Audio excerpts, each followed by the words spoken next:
to make the liveness happen. Greetings, everyone.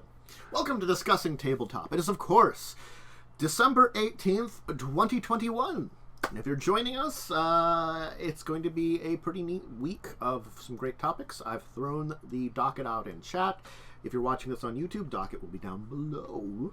You can check it out in the description. I should probably say these things, beforehand. Momo is also a fox currently.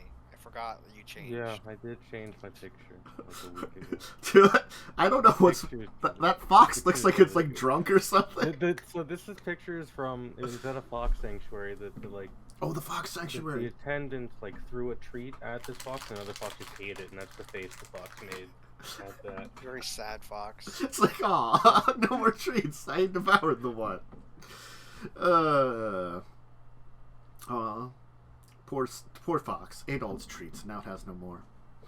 But no, I guess we could just kind of run into the topics and, start it. And also joining me are, of course, as occasional / usual is Momo and Lightning. I return! Yes. Because I'm not horribly dying and not busy. I'm mildly dying. Yeah, well, you're not dying enough that you can't speak. True. Which is how I was for a few days. Took a lot of pain meds.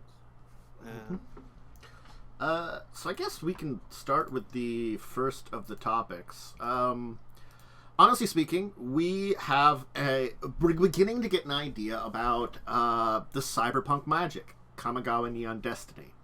Now, this isn't a lot, but I think the aesthetic that I want to show off, because, originally... I'm going to say it. I'm gonna curse the stream. Yeah, there, link me, daddy.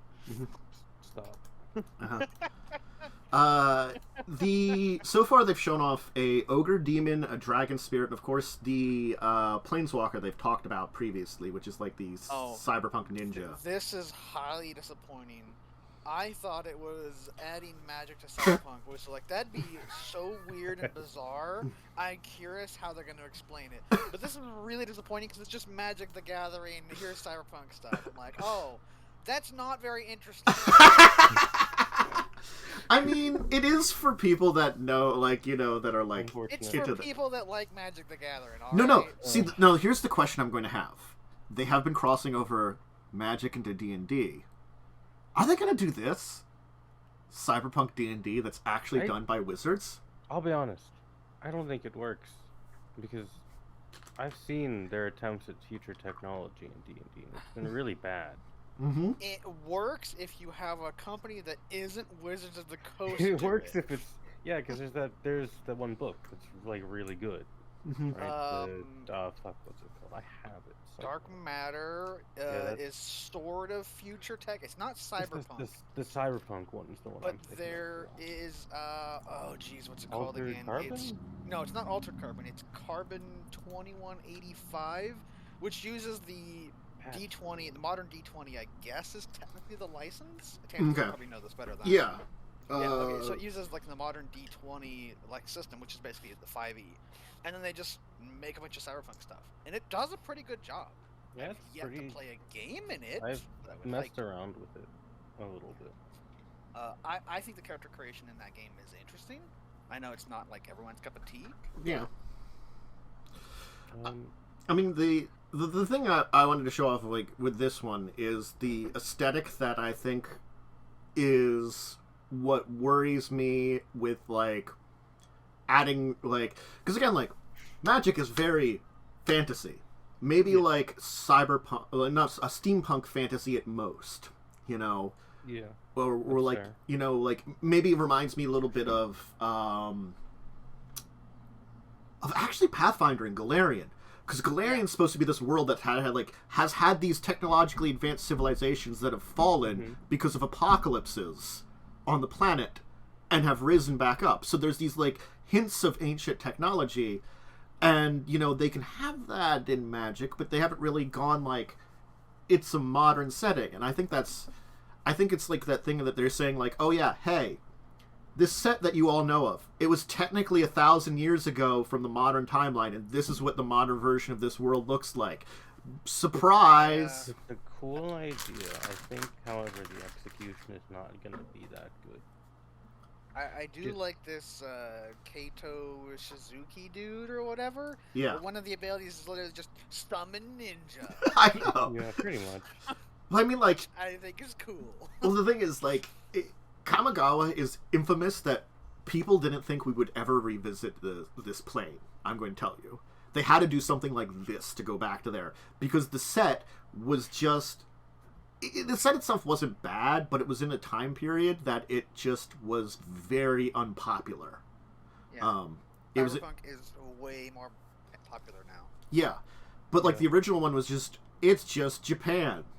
Yay, token Japan setting. It was. And it was in between the artifact set of Mirrodin, the first visit to that, which was kind of cool. You know, it had a very cool theme. And then, hey, it's Ravnica. Everybody loved fucking Ravnica. Kinda... So, everything kind of got overshadowed by Ravnica. You mean that book that was released and no one really cared about it? Yeah, no one really cared about the book. Yeah. Kind of like, hey, you want to have Magic the Gathering world and D&D, and everyone's like, not really. But thanks for the extra book. I think because people kind of liked the little things of like, oh hey, you know, this is all we need to, like, you know, if we really want to do something Magic related in D&D, the, like, plane shift PDFs. I think those were fine. And now we have another Magic the Gathering book for D&D. Yeah, God. Which I didn't see anyone that excited for. Yeah, I think because the books are just too much. They release a lot of books every year. I think, like, the variant style that they got the anime version of Kaito, okay, yeah, cool. Anime? I know. I think I don't like that one as much. I mean, like, it's not as cool as the one before that's got the weird, like, super, like, I don't know the art style. It's very... This is 90s anime. Yeah, it's 90s anime versus very 90s. 90s anime. I was gonna say, the lands are just pretty. It's cool. It's cool to have, like, the actual Japanese character. Very traditional Japanese art. Yeah. I would buy some of these and, like, hang them on a wall. And the characters. Right? And they're really cool. The land look like wall scrolls. They do. If you could buy that as a wall scroll, that'd be pretty dope. I think the second Plains is the best example because it kind of shows off, like, hey, yeah, there's these cyberpunk worlds, but then again, there's also just, you know, normal villages. Look at Island. Yeah. That one is just weird. One of these things, not like, well, like studio. I will tell you, I know why it's there because I know the Kamigawa set, the original one, and there were these race of, like, the moon folk, which were, like, Rabbit of the Moon people, and they had they were very, you know, Final Fantasy before Final Fantasy, and they lived on floating islands. So... I mean, that's fine, but it just, like, you have all these, like, traditional kind of arts, and they all look like, you know, like the modern era setting, and then you just have, like, floating houses, and it's like, what? Mm-hmm. Swamp is cool. Like the second mountain one. I really like. You like Little Village? Yeah, Little Village. Got the big, like, heat thing in the back, I assume. Well, it's really cool. Looks like a giant forge, if you ask me. Yeah. Reminds me of the generator from a Frostpunk City game. Frostpunk, yeah. Yeah, Frostpunk. Mountain is cool. I think that's probably just Mount Fuji. Like, honestly. Yeah, kind of really is. Mount Fuji. I think they have their own version of Mount Fuji, and it's like, yeah. There's also, like, a cool little, like, dragon in the background, which is pretty cool. I mean, like, the art of the land, it's great. Yeah. Plains or island, not plains. Island is weird. The little super anime fiery versions, like I guess like special borderless cards or something. Those are weird. I don't know why they have 5 different colors of this one demon guy with like, I guess, he's devouring chaos. I mean, like, is that supposed to be like, you know, like the cyberpunk neon, like, lights or something? I don't know. The detail I like on his weird card, the name border is a shrine gate. Oh yeah. Oh yeah, it is. Yeah, on the other one, the alternate art or whatever. Mm-hmm. That's pretty cool. I do like the dragon art, better in the Yeah. in the borderless one than the other one, Mm. but you know that's like the one exception. No, I mean, like, the thing is, like, I've never been one to, like, kind of go for these kind of promos or alternate arts. If you get them, you get them. If you don't, you don't. But I do like they do a good job with some of these. And, I mean, honestly, I want to see more of what they're going to do with this, because it kind of will hint at some of the things we've talked about with, like, Magic Beyond, and, like, bringing in things like, oh, hey, Warhammer 30K. Ooh, Warhammer. Yeah. I will say, I hope that this set has more neon in its cards, considering it's called Neon Dynasty. Mm. These cards don't really have a lot of neon in it. And neon is a big thing of Cyberpunk as a genre. Mm-hmm. It really is. It's all about looks and appearance. The and bright stuff. colors. And this just looks like futuristic fantasy. Yeah. It might be that, like, Cyberpunk at all. it might be that the alternate cards will have a lot more, like, actual neon in them. Like, Because the normal... just looking at them again, I'm gonna go to the first link because Yeah. it's got the more traditional ones. This just looks like it's future tech and Yeah. not cyberpunk. Just magic tech. Yeah. Yeah. It just looks like it's future era, I guess, not like modern era. Well, I mean, like, the ninja with the, I guess, ghost dog or cat or fox or something, there's, like, the neon signs in the back, at least, you know, like the glowing... Yeah. It's really muddled though. It's not... Yeah. Yeah, like... No, I agree. We, like, the versions of the ogre demon that have, like, the bright lights, like, as, like, it's got neon highlights. Yeah. Which neon highlight do you like best, you know? Yeah, which color do you want? Mm-hmm. Yeah, that one, I don't know, it feels a little lazy. It feels does a little- feel lazy, though. Yeah. I will agree on that one. I'm not going to argue that. Yeah, it 'cause, does. like, when I think of Cyberpunk as a genre, I think of... It's dark, usually raining, and there's a shit ton of neon. Yeah. It's dark and bright at the same time. Yeah, it's a weird mix of dark dreariness but vibrant colors. Now, I'm going to guess that, like, more the human side will probably be more cyberpunk. But because it's supposed to be a world that's very Shadowrun-y, that, you know, Kamigawa... Yeah, it feels more Shadowrun than Cyberpunk. Yeah. Shadowrun kind of is, like, I guess, cyber fantasy. I'd say it's more cyber fantasy. And the problem is, Kamigawa is always going to be cyber fantasy because there's fucking dragons, demons, and spirits. Yeah. You know? You can try to cyberpunk it up, but you're always going to kind of be that Shadowrun flavor, and I don't know where they're going to kind of bring that line. Like, yeah, okay, you've got the cyber ninja. Great. I feel like this is more of a marketing name than it is a genre. Probably. Yeah. Because Cyberpunk is more relevant than Shadowrun right now. Yeah. Because they had the video game, the new book release, you know. Yeah. So it's The cyberpunk genre has just recently re-exploded again. yes. I mean, I admit, like, you know, cyber fantasy is like a side of cyberpunk, you could almost say. Like, you know, It is, because yeah. it's a derivative. It's... Yeah. It's a sub-genre. So, I can see that, like, this could still work using the marketing, but, like, I don't know. I'd like to see what they do more of. Like, it's almost like I like that we are seeing something now, but I'm curious as the full set is, like, kind of shown off how it works and what they're showing off. Like, Yeah, these are just 3 promos.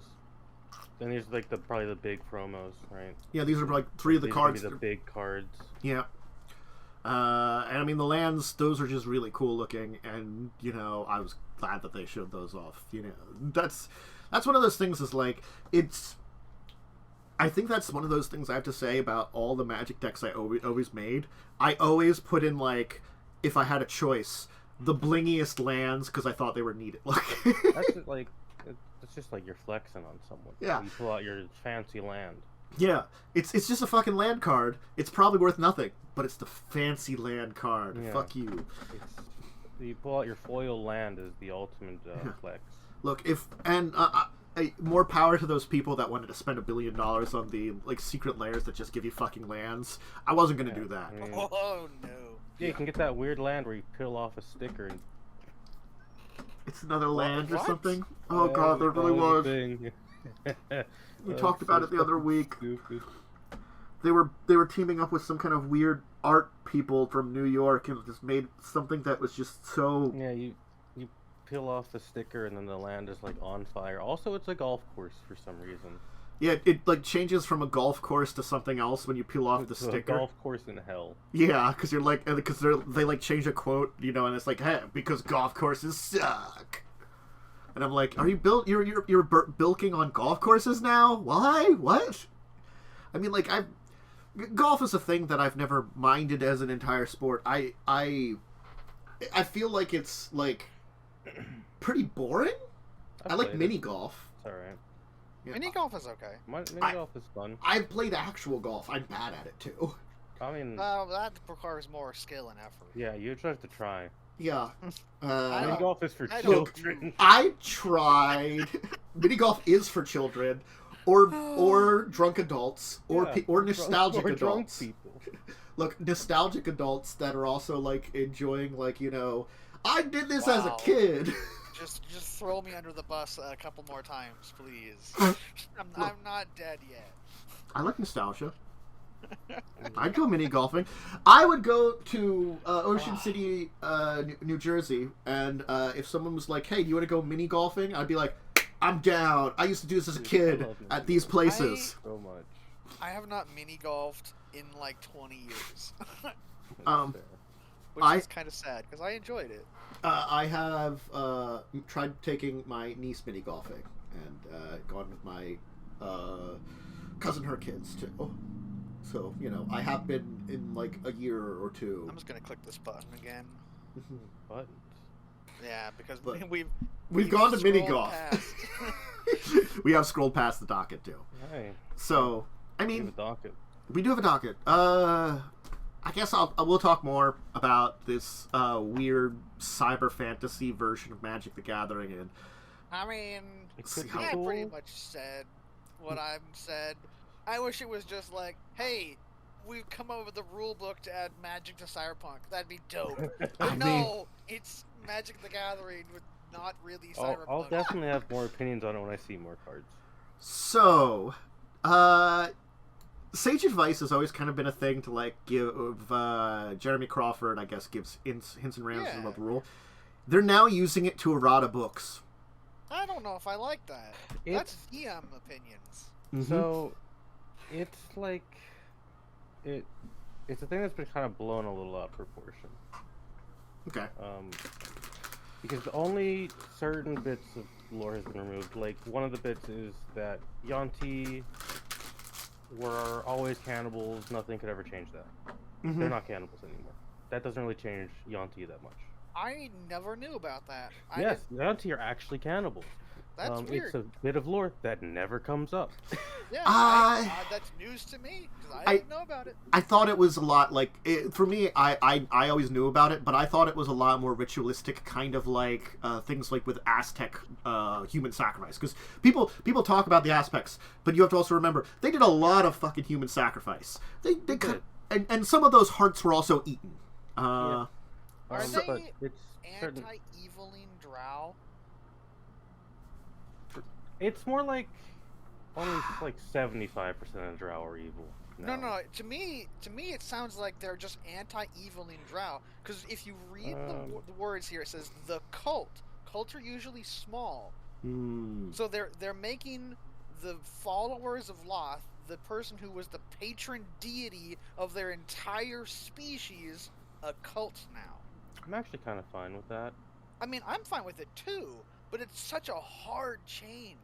To See, be like- like, all drow are evil, except for these ones, to drow aren't evil, except for these ones. It's such a 180. I liked it in the middle. There was like some third party people that I'd seen that did some like interesting lore that they were doing on Drow and stuff, and they kind of said it that like the ruling class is the followers of Loth, yes, but individuals and oftentimes the citizenry of the city are just people. You know, Yeah, the overall they're part of the horrible society. Yeah, but they just put their head down and just like live with it, and they don't usually have, or they're not involved with like, you know, the Loth based like weird shit, you know, ever usually, you know. The main thing I will say about these changes is, one, I don't really care. I don't use Forgotten Realms lore. I don't find Forgotten Realms that interesting. I've made my own world. The part I don't like about these is why I will never use D&D Beyond. They were automatically changed in D&D Beyond without consent. Ooh. Which is why I will never use D&D Beyond, because I knew things like that would happen.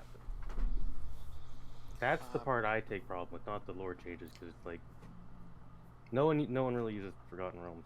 I'll be honest. Or they don't use all of the lore of Forgotten Realms. Yeah. Because there's a lot of people that use. There's a lot of Forgotten Realms lore that's pretty fucked up, pretty bad. Because I mean, like, just leave out. It's the thing about, like, they've taken steps away from alignment, so you can't really think of Drow as evil. You can think about, like, that they've got a patron that has, like, a religious kind of sect that, if you look at it, is pretty terrible. Yeah. But, like, then you're just, like, there's probably, like, because I think, is that, like, chaotic evil is Loth or neutral evil? Loth? Loth is chaotic evil. Loth is chaotic, I think. Yeah. There's probably plenty of, like, chaotic neutral servants of Loth. Because she's a demon lord, basically. Yeah. Loth is chaotic evil. But I'm just saying, like, you can be neutral, like chaotic neutral, and serve a deity one category away from you. That's always been. So I'm like, there's probably plenty of those, and like I'm sorry, like, yeah, you encounter like the enemies, which are like probably the chaotic evil ones, but probably just the ones that don't leave the city and just are like there. Probably plenty of them are just chaotic neutral. They're like, yeah, you know, this is just the way things are, you know, and you know, there's probably plenty of people of, they have cities. So there's probably got to be like a large portion of them that are just lawful, whether they're lawful evil or lawful neutral. They might just be like the people that are like, yeah, go Loth, and then like, you know, do their thing, you know. Granted, like, it's that thing that like chaotic evil society can exist, but not really well. No, it'd be pretty messed up. And with Drow society supposed to be existing, you gotta think of it that like, the examples of the people that are probably being aggressive that you're meeting are the evil Drow, and there probably are plenty of them in the society which push them in various directions, but the overall society has probably got to be more neutral, honestly. You know, most societies tend to be neutral. We talk about like I think it's like we talk about like Ustalov when we've talked about that's a lawful evil country. Well, yes, because the government is lawful evil. But the people are probably just neutral. Yeah. For the most part. Yeah. They're not involved in the politics. Like, if you look at the political Drow thing, leadership, people in power, they are probably some form of evil because they're self-serving. They may not be chaotic evil, they may be neutral evil, or even lawful evil because they may not be direct followers. They could be a wizard. They don't have to be, you know, chaotic evil because they don't worship the deity. If you go by the old rules and not the 5th edition. Yeah. But the thing is, about this, if you go all the way back in the Forgotten Realms lore, it's Loth, which I don't know if her original name was Loth. If it was there was another one. She had a different name when she wasn't a god. Yeah. Well, no, she was the consort of whatever the fuck his name is. The starts with the C. I'm forgetting the elven deity. Yeah, the elven deity. Yeah. She was like, I want to rule elf kind or whatever, and like had this uprising where everyone else is like, hey, no, this is how we're gonna do things, and was banished, and her creation, which was the dark elves, were cursed by the gods, and so they had an extreme hatred for the elven people. All of them did, because they were all cursed. And now, this is my only problem with it. Like, I'm fine with the change, but it's so destroying of the old lore by doing this, because it's like it went from all Drow hate elves because they were cursed to be this twisted form of themselves, because they were always dark skinned, but when they were cursed they became black skinned, like they were removed of color and life, and so there was a reason for Drow to have an extreme hatred of the surface world, because they were literally cursed by it. And now they're just like, oh, that's just a small cult. Yeah, that's taking far. That is such a huge change. I mean, I think the other thing is, I feel like, yes, that hatred would still be there, but again, I'm going to put this out here. If I'm walking around in a Drow city, and I was like a normal elf, probably like you get jeers from the average people, but probably most people. Murdered. The average person I'm saying might not care as much, you know. Just to step back, the way I'm interpreting the way this is, and it's just how I'm personally interpreting it. It's not making it out that Loth is a small cult. I'm interpreting it as there are a lot of Drow cities under the control of Loth's cult. Meaning that the ones in charge are still that chaotic evil, but the normal people aren't. It's just an extra step to try and clean up old lore that isn't really acceptable in its wording, but they're doing it the way Wizards always does it, by just kind of ham-fisting it. I think in this, it specifically references the Mesobarizan or whatever, which is the major Drow city. The largest city in the Underdark. Which makes sense. And if you want to be technical about it, over time, like, Loth's influence over the common people could fade, because those people that were pissed off in the beginning, they're all dead.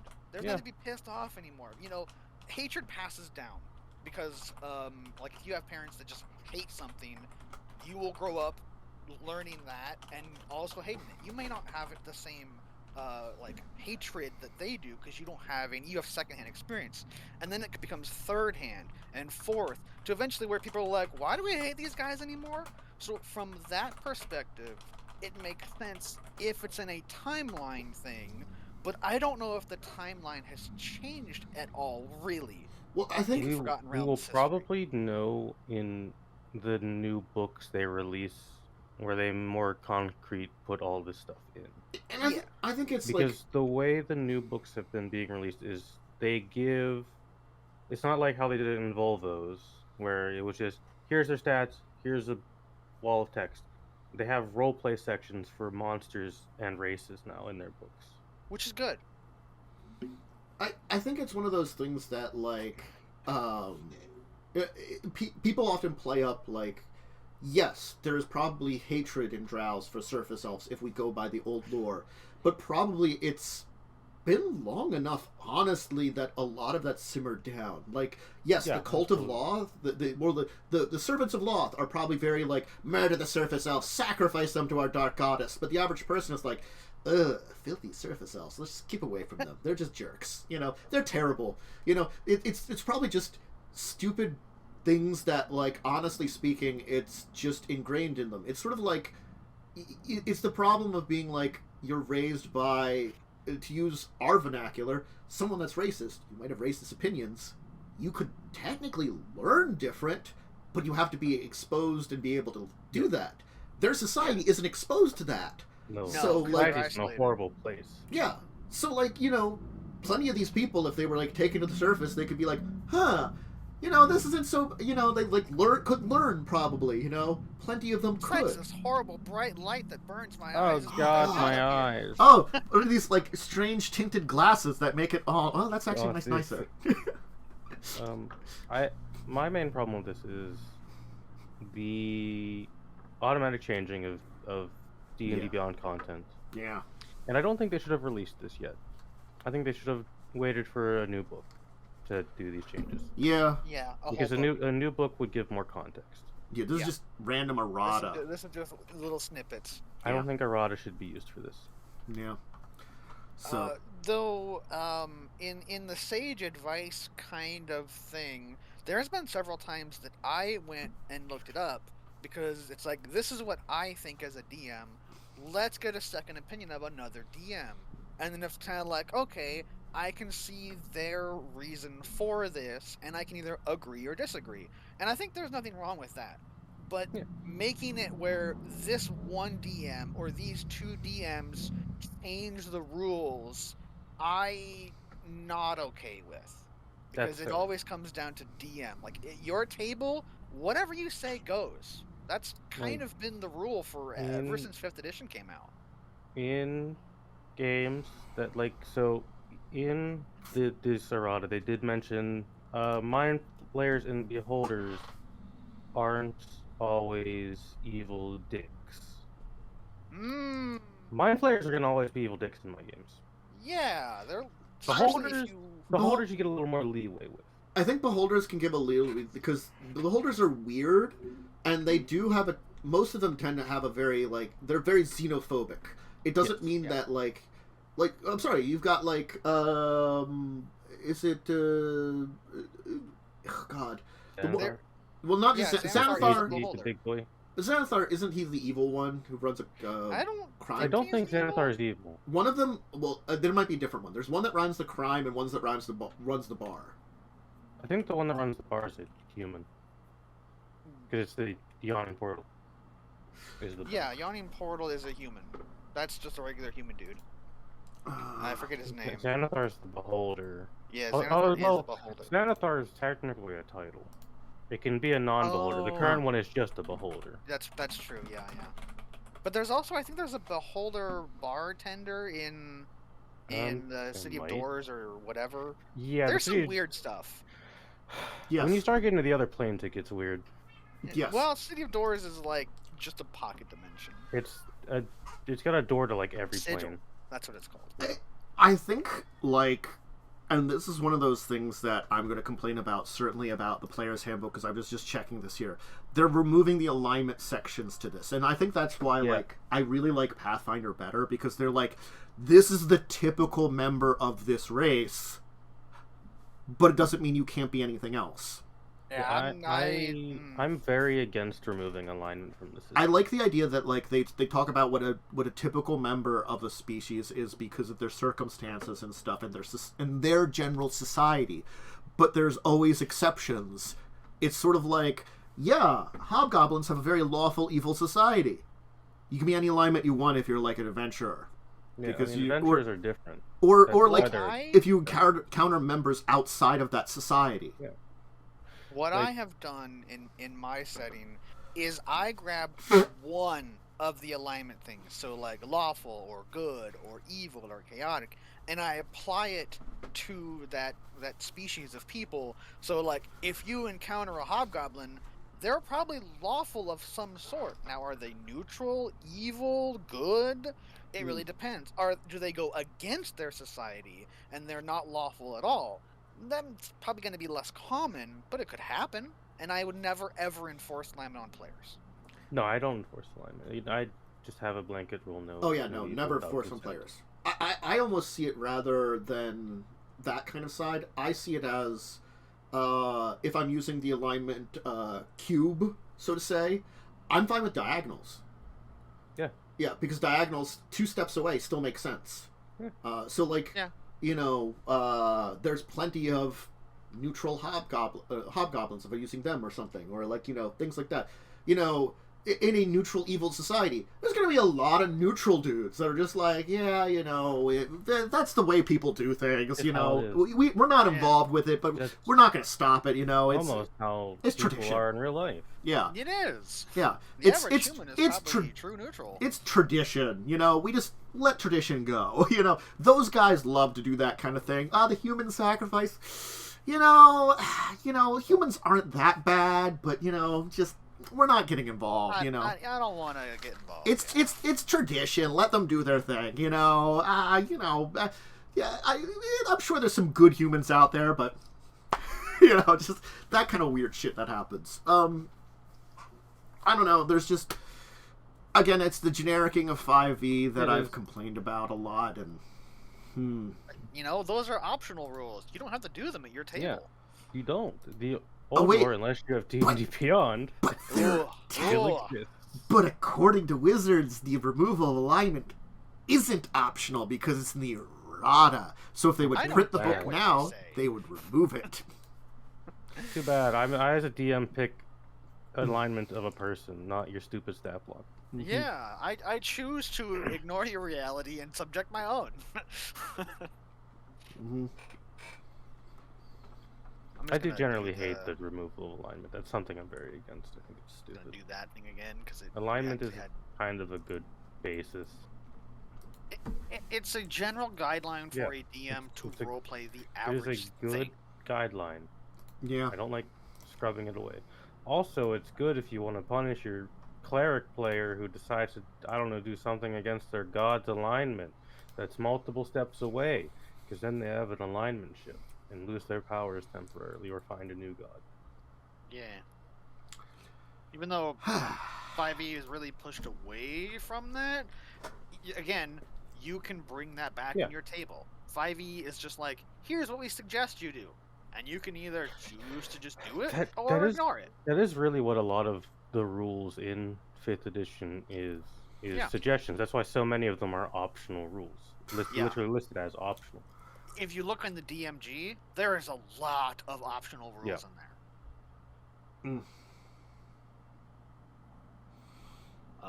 But yeah, what's this other thing? I was going to talk about the next Demiplane thing. ring? Paizo and Demiplane ring in the new year. Oh no. Demiplane. Uh-huh. Oh, boy. What did Paizo do So this Paizo has been partnered with Demiplane to ring in the new year with a event that is raising funds Oh, okay. for prevention and awareness of suicide prevention. So That's from really good Good, then. good thing to raise money for. yeah. So from December 30th to 2nd on Demiplane, which I guess is a group Website? that Demiplane is a website, yes. Yeah. Well, Twitch- they've got- www.demiplane.com. well, they've got a Twitch channel too, and they're going to be on their Twitch. Demiplane is like a video chat kind of thing for tabletop stuff. Okay, so I would understand. So on their Twitch channel, they're going to be doing like 2-day thing of raising money and events, with donations and stuff. Charity's good. Yeah. So I think that's probably showing off their stuff. Gonna be honest on that. On both ends, they're probably gonna. I'm gonna predict they're gonna be playing a lot of Pathfinder and Starfinder and using Nah. Demiplane. That's crazy talk. Your mind powers out of you. That's crazy talk. I mean, Stop pondering your oars. I mean, it's still good that they're doing that, but it is pretty obvious like what they're kind of. I mean, going it's an RPG company. They're gonna do RPG things yeah. But like they're raising funds for like charity, so for like a very good cause. Mhm. yeah, that's Especially fine. after the last 3 years. Yeah. Yeah. Especially the last 2 for sure. Mhm. some stuff has happened. So they're partnering with it's Jasper's Game Day, which is a group that raises money to prevent suicide and have awareness against it. I don't know much about that group, but they do have a link to it on here if you want to learn about that charity group. Because again, like I gotta be honest, most times you want to donate to a charity, you want to actually know what kind of Yes. charity You it want is. to look into your charities Yes. before you send them money. And I think that's why, yes, they're supporting this charity, which has a good mission. Just make sure that you feel like it's a good one to donate to, unless there's... And I mean, honestly, there's probably other ones that are doing the similar kind of stuff that you could donate to, too. But, if you feel like there's one that's better. But it's a good cause. It's nice of them to be doing something, and it's a good time of year to do it, I guess, Yep. This is the season of giving. Yes. Money. Usually money. Usually money. Very large percentage chance, money. But it's for a good cause. Yeah. So, that's our palate cleanser from things that wizards are doing. Wizards. I know. choose to ignore wizards half the time. I also really do. I mean, I play their game, but that's kind of it. I mean, I've changed so much that I could probably legally release my own setting and it would be different enough than 5e that I could not be sued for doing it. I mean, That's how much I've changed things. You could probably definitely unleash it under the free license, Yeah, I Oh, mean, and the that free- too, yeah. the good old free license. Yep. I don't know if I'll do that because I don't think my setting is good enough for that. Not But- yet. We can Not- build not it better. But Half of the big. setting is not defined. tis yet. the season to have Yeah. movie-based products, and of course, it's Oh, everybody's no. favorite Christmas movie, Die the Hard? classic 1984 horror film Silent Night, Deadly Night. Oh, I like that what? movie. And on That movie's Kickstarter, so it fucking has weird. a board game based on it. Dude, this movie has like 4 sequels. I'm on stream. It has 4 sequels? Really? Yeah. They're all terrible. So if you don't know Of the course they movie, I will give you a synopsis. A guy goes crazy, dresses up like Santa, and kills people. That's the synopsis of the I'm gonna movie. post a video from the second movie That guy's for you. decapitated. Oh, jeez. Mhm. Yeah, They are not skimping on this art. This is from the second movie. Enjoy. Mm-hmm. What is this? Oh, it's Garbage Day. I love It's that from the clip. second movie. Oh. I'll have to check that out. Oh, that's loud. Oh, jeez. I remember this clip. It's good. Oh, man. So yeah, the game board will show 5 brand new illustrations of Billy's famous kills from the original film, and revealing them throughout the campaign. No, not you, little child who's hanging around here. Go, like, clean out a room or something. That is such a good clip. Yeah. So really, So these movies are terrible. There's a drinking game option. Of course there is. There's a naughty side and a good side, too. You made it through Halloween. Now try and survive Christmas. Oh, God, this movie. I like, one of these things, is it like, God, it's just, the pledges are just multiple copies of the game. Do you want a lot of the copies of the game? How many copies of this game do you want? 12 of them for 12 days of Christmas? Yeah, you want 12 copies of this game? For every single day of Christmas or whatever. I'm not sure why you would need... I don't know why you would need more than 1 copy, but sure. I mean, to give to your friends or something as a gift, I guess. I mean, Give the gift of murder. I mean, in board games. Oh, hey, here's some interesting trivia that they're showing off on their Kickstarter. It apparently released the same weekend as Nightmare on Elm Street and outperformed it at the box office. It did, actually. Wow. It was I mean, released... it's a Christmas movie, right? It was released all over the world during the holiday season, so it is a Christmas movie. People went to it thinking it was going to be a Christmas movie. I mean... And they were sorely disappointed. It's not even a good horror movie. Mm-hmm. Oh. It's not. It's not really. Oh man, that's a little silly. But I'm okay with that. The object of the game is to stop Billy from getting to the orphanage and killing Mother Superior. Oh no! Yeah, the nun. We have I to. mean, do we want her to be alive though? He was kind of a dick. Yeah, but I guess it's sort of like, preventing the serial killer from getting his way or something. I don't know. The crazy guy that... I swear I saw someone talk about this movie. I think it's like he went crazy because someone else, like, someone that wasn't crazy, but was escaping the cops, dressed up like Santa to hide, broke into his house or something and killed his parents. Yeah, it's like this backstory. That's Yeah, so it's sort of like it's by chance the guy was dressed up as Santa because he was trying to be on the DL as a murderer or crook or something, and killed his parents and drove him crazy, so that now he dresses like Santa and kills everybody. Santa is obviously the most innocent person / creation of all time, because he doesn't break into thousands or millions of houses over the course of 24 hours. Or use elf labor. Or have elven labor, slave elf labor. Yeah. Oh, God. Perfect role model. The criminal Santa. Oh, At least God. he doesn't kill anyone until today. And experience the today. movie as He you ran play over an the old lady game. that one time. That's true. But he also is an adulteress or something? Yeah. Adulterer? Because he slept with grandma or something? Yeah, or maybe mom? I don't know. Santa's not a good role model. Just No, saying he's that, not. Right? But he brings you toys, so it's okay. Yeah. Those You are can forgiveness toys for You all can the forgive crimes. his crimes. Yeah, forgive Santa for his sins. He brought you a Power Ranger. Mm-hmm. Let's move on, please. Yes. Yes, let's move on. Hey, Atlas Games apparently finally got its shipment of stuff in. Oh, shit. It has a whole bunch what kind of of stuff? reprints and new things. Good. They have 3 new Gloom-based products, if you know They Gloom do. the card Gloom game. is Gloom is great. I love it. 2 reprints. They're Magical Kitties, which is the like weird RPG where you play a magical cat, has 2 reprints that are out, plus 2 new books. That's an RPG thing. And I don't know their feng shui products, but apparently they have a new one of that. Wait. In related things, there's furry pirates. I clicked on the cat one, and then in related, it's furry pirates. Oh. Yeah, that is a thing. Yeah. All right, I'm gonna hit back because I was just curious on the what was it? The power up, the magical kitten. I was just curious. So Night at Hemlock Hall is their big new one. 14 new guests, 6 new 6 stories.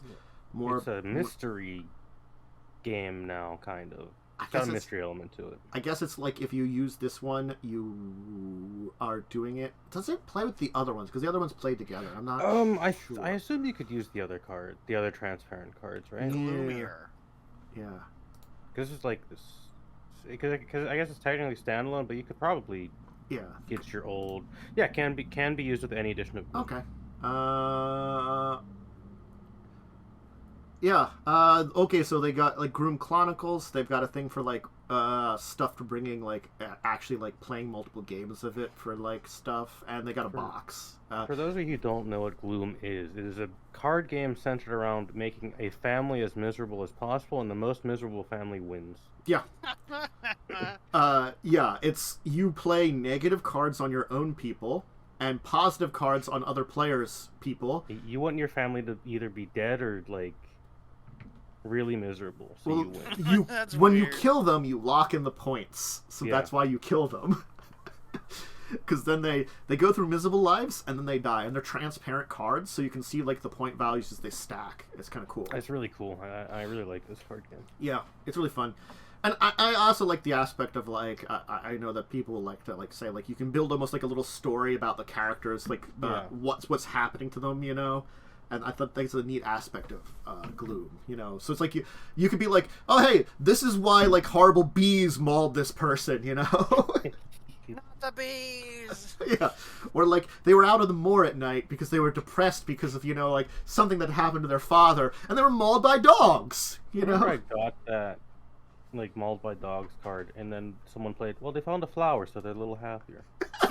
They're like, oh, there is hope in life. Ow! Yeah.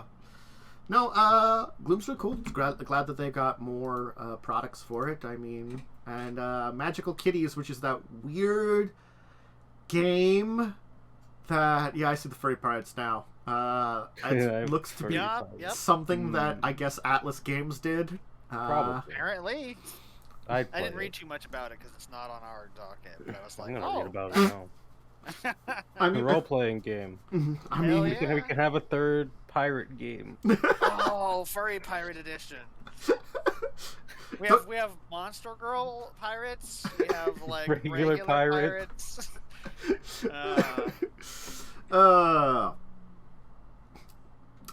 So apparently Magical Kitties power-up includes like Mecha Raccoon journeying to an alien planet or leaping through time options, you know? Chrono Magic. Yeah. Oh no. Powerful magic of all.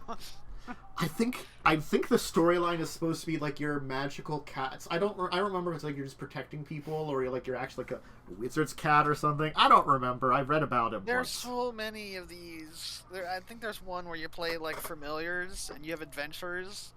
It might be this one. I don't know if it's this one or not. I just remember us talking about that at one time. Yeah, it might be this one. It might be a different one. I don't know. There's a cat riding a dragon in this picture. Yeah. So yeah, they got a couple new books out for that. If you want to play a cat in a magical adventure, I mean, it sounds as though like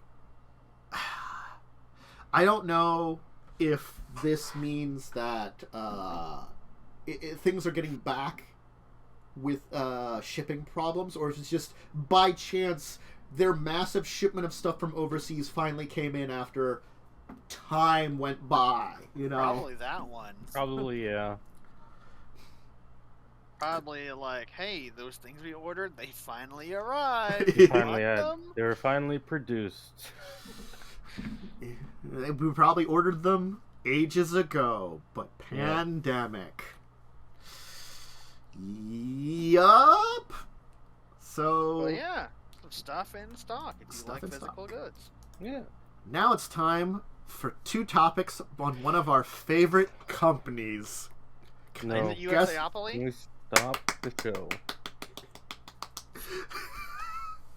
A Jurassic Park bidding trivia game. Right. Because why? Bidding. Sure. Why do we need a Jurassic Park trivia game in the first place? And it's a bid to win How trivia much game. trivia is in Jurassic Park? That's I don't my know. question. I've read like 2 of the books. There's only 2 books. There's 2 I thought books. there was 3 books. I thought there No. was a third book. Because there's the first book, which is actually the second island, technically. Because the movies are out of order. They And are then out of the order. second book N- is no, the no, the- first movie. In the original Jurassic Island. Park series, the movies are in order.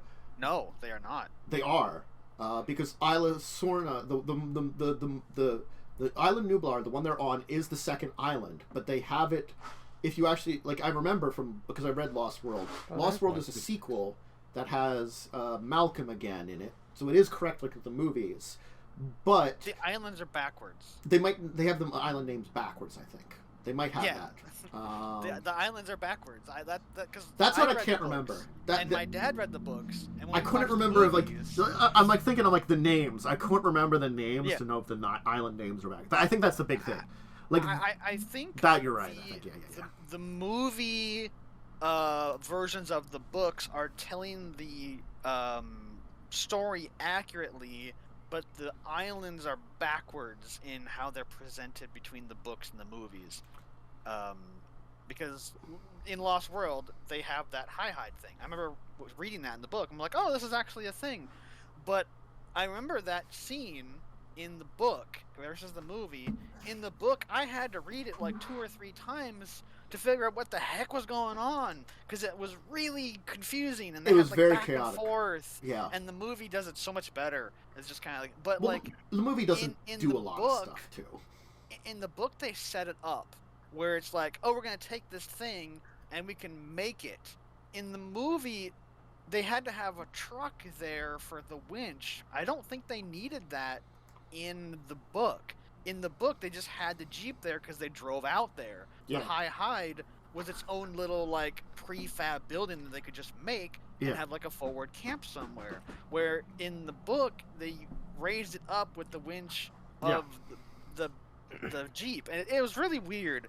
But they actually talk about it in the beginning, where I think they just mention it in the movie, and it's just like, yeah, we have Yeah. this thing, and then we're not talking about it again until we're making it.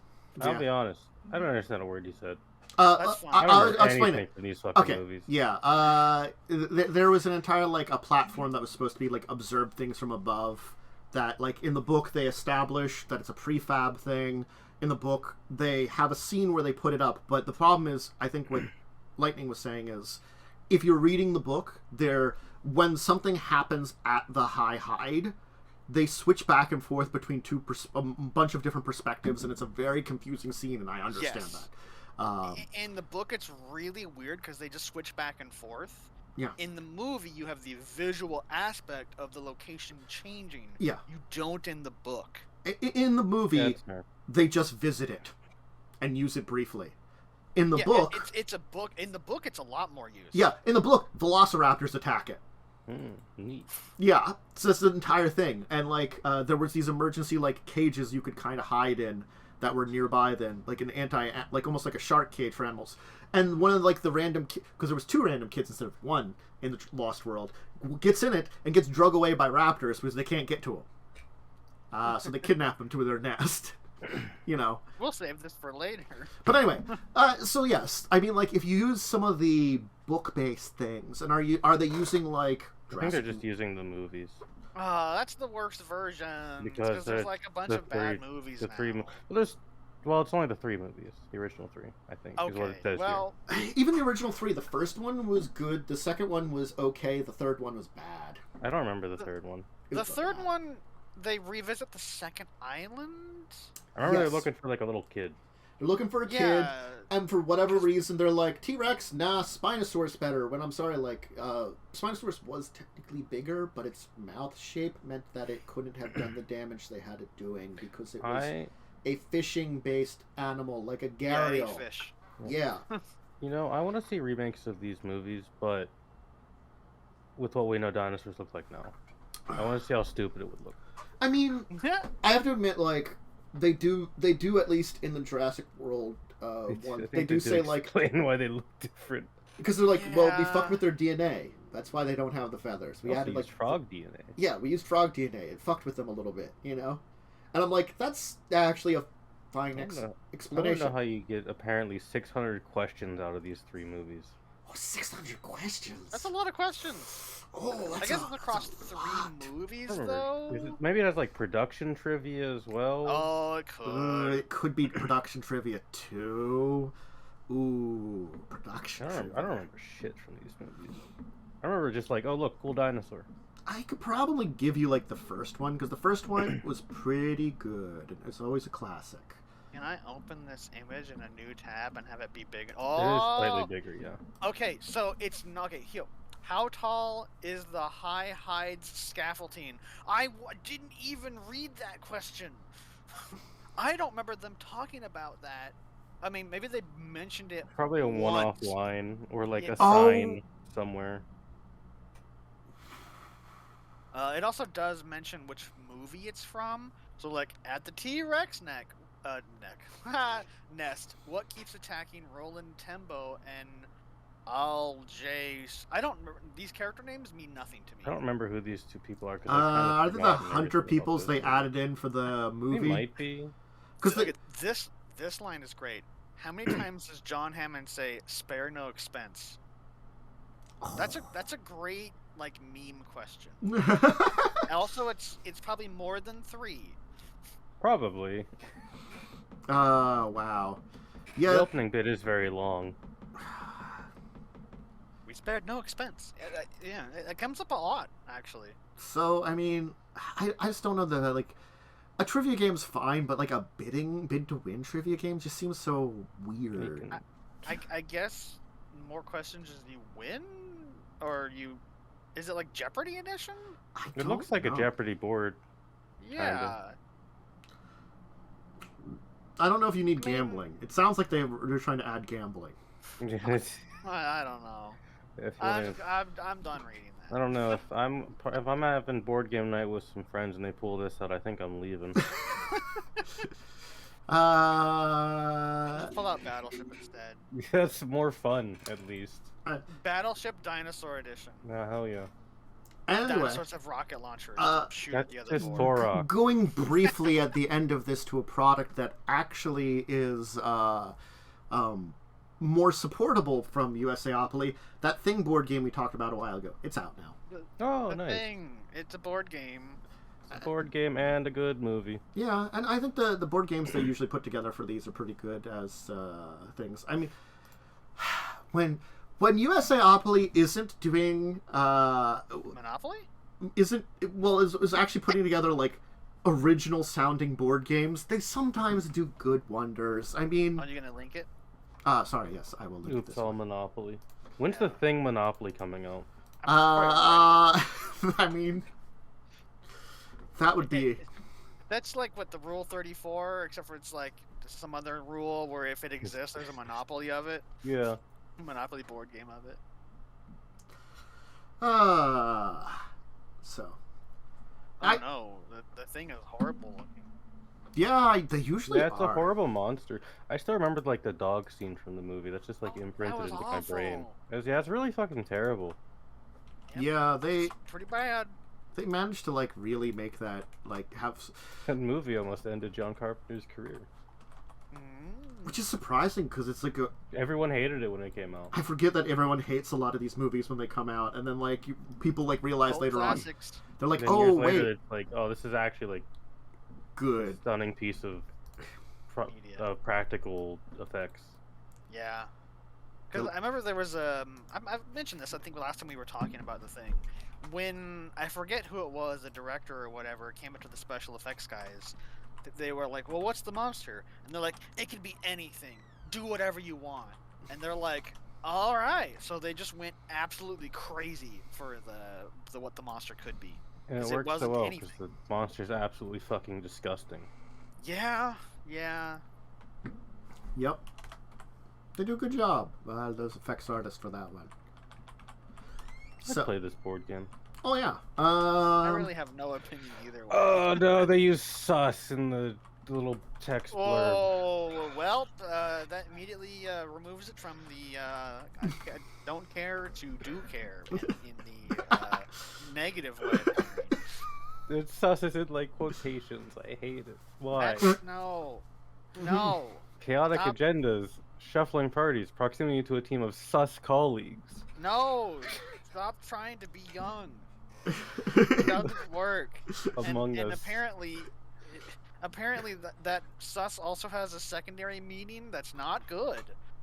But because Among Us is like shorthanded suspicious to sus, it like deleted the old meaning of that word.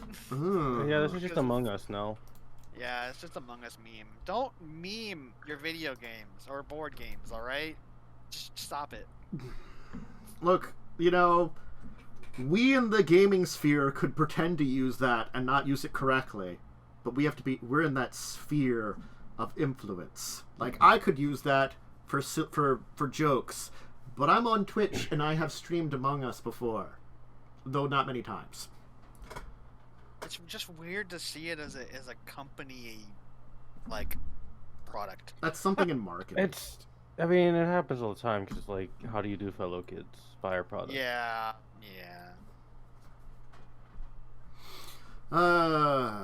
So yeah, that's a thing, and I've showed it off, and I finally have our deeper discussion topic, which I should edit the thing for it probably. You should. Maybe. I could just say it.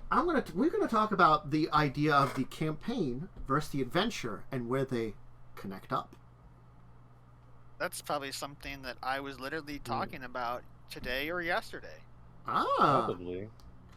So I mean, we talk a lot. We do. It's talking about the game and then floof pictures. I think what we should define what the two really are.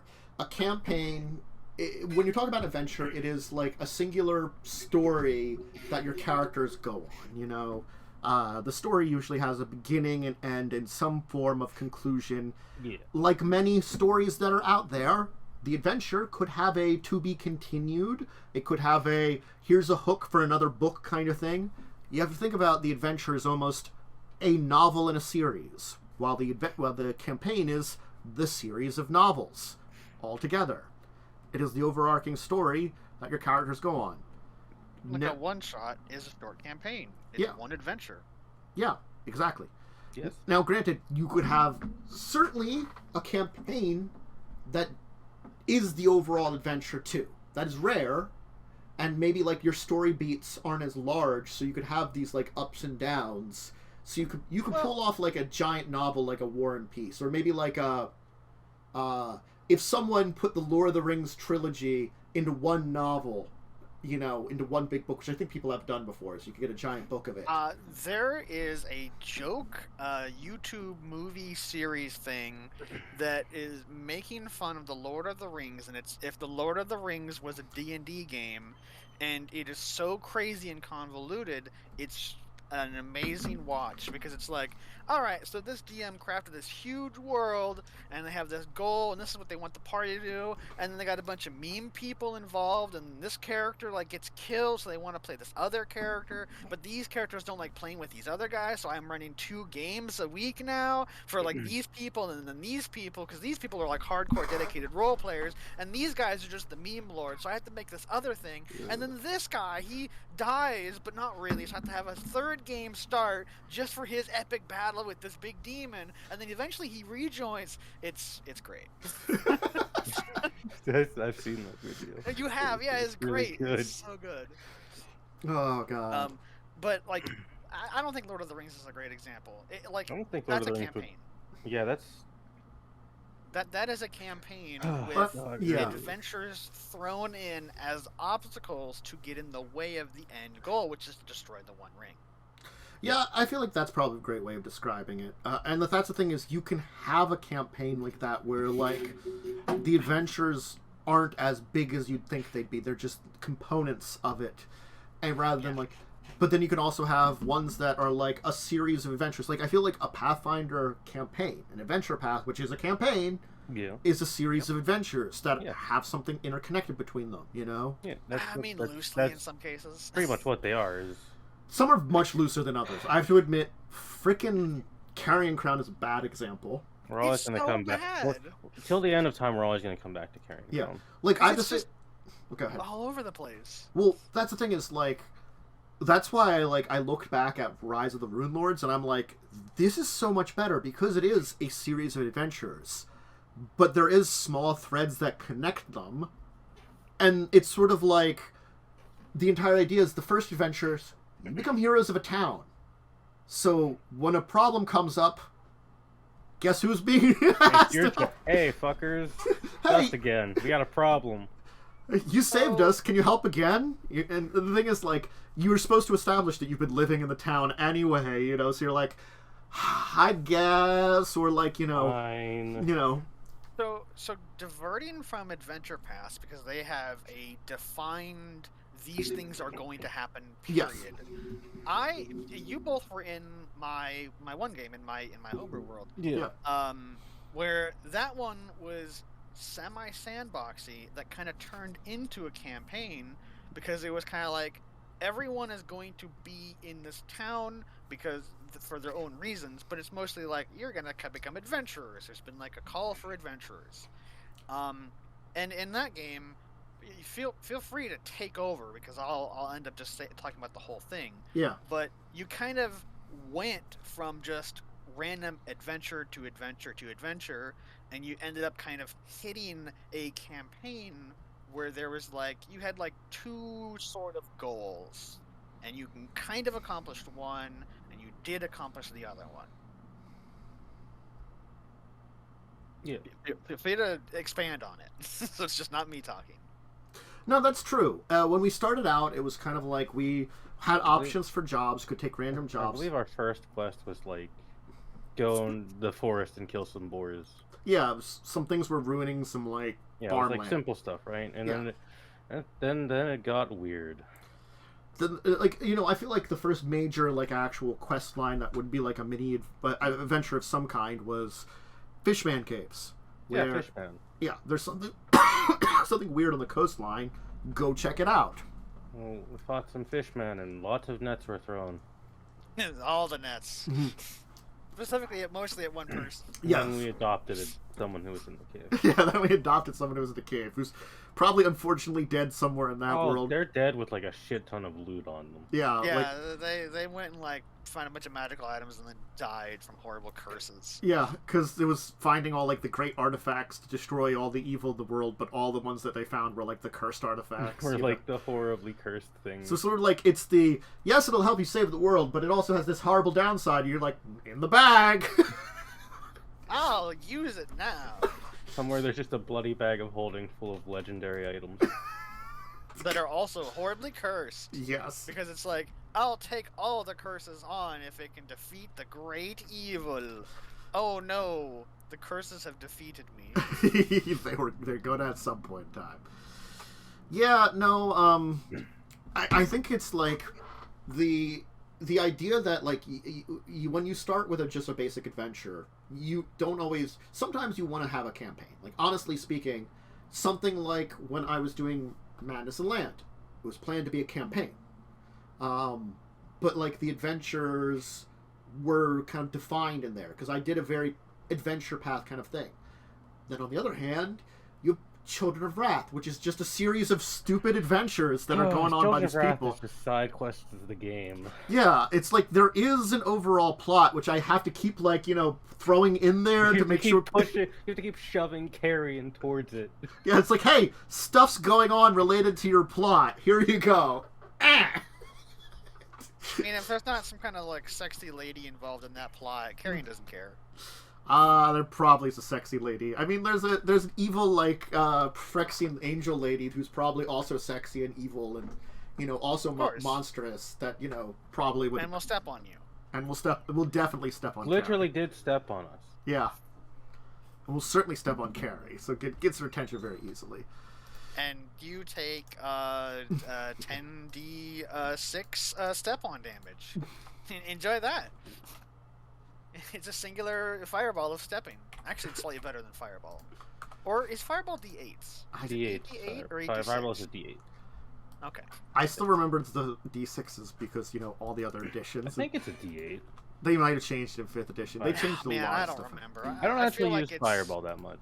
I'm gonna look now because I think it's too much of an overused spell. It might be But 8d6 the problem is or something. they need an alternative version because it's just like, well, you want to do damage? Get fireball. It is. It is 8d8 or 8d6. 8d6. So it is d6s. So Yeah. that step on me damage is slightly better than a fireball, which makes sense because it's a singular, and usually singulars do more damage.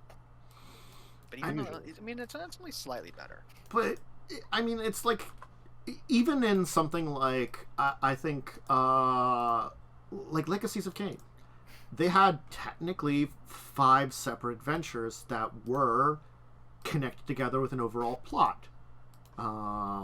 And that's the kind of way I do it. Now, they kind of define the names of these things a little differently.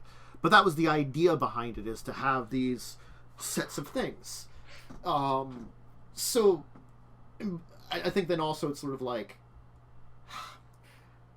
Records was bad because it's sort of adventures on a campaign, but the adventures are related to, like, the overall story of the campaign, and the adventures are kind of there.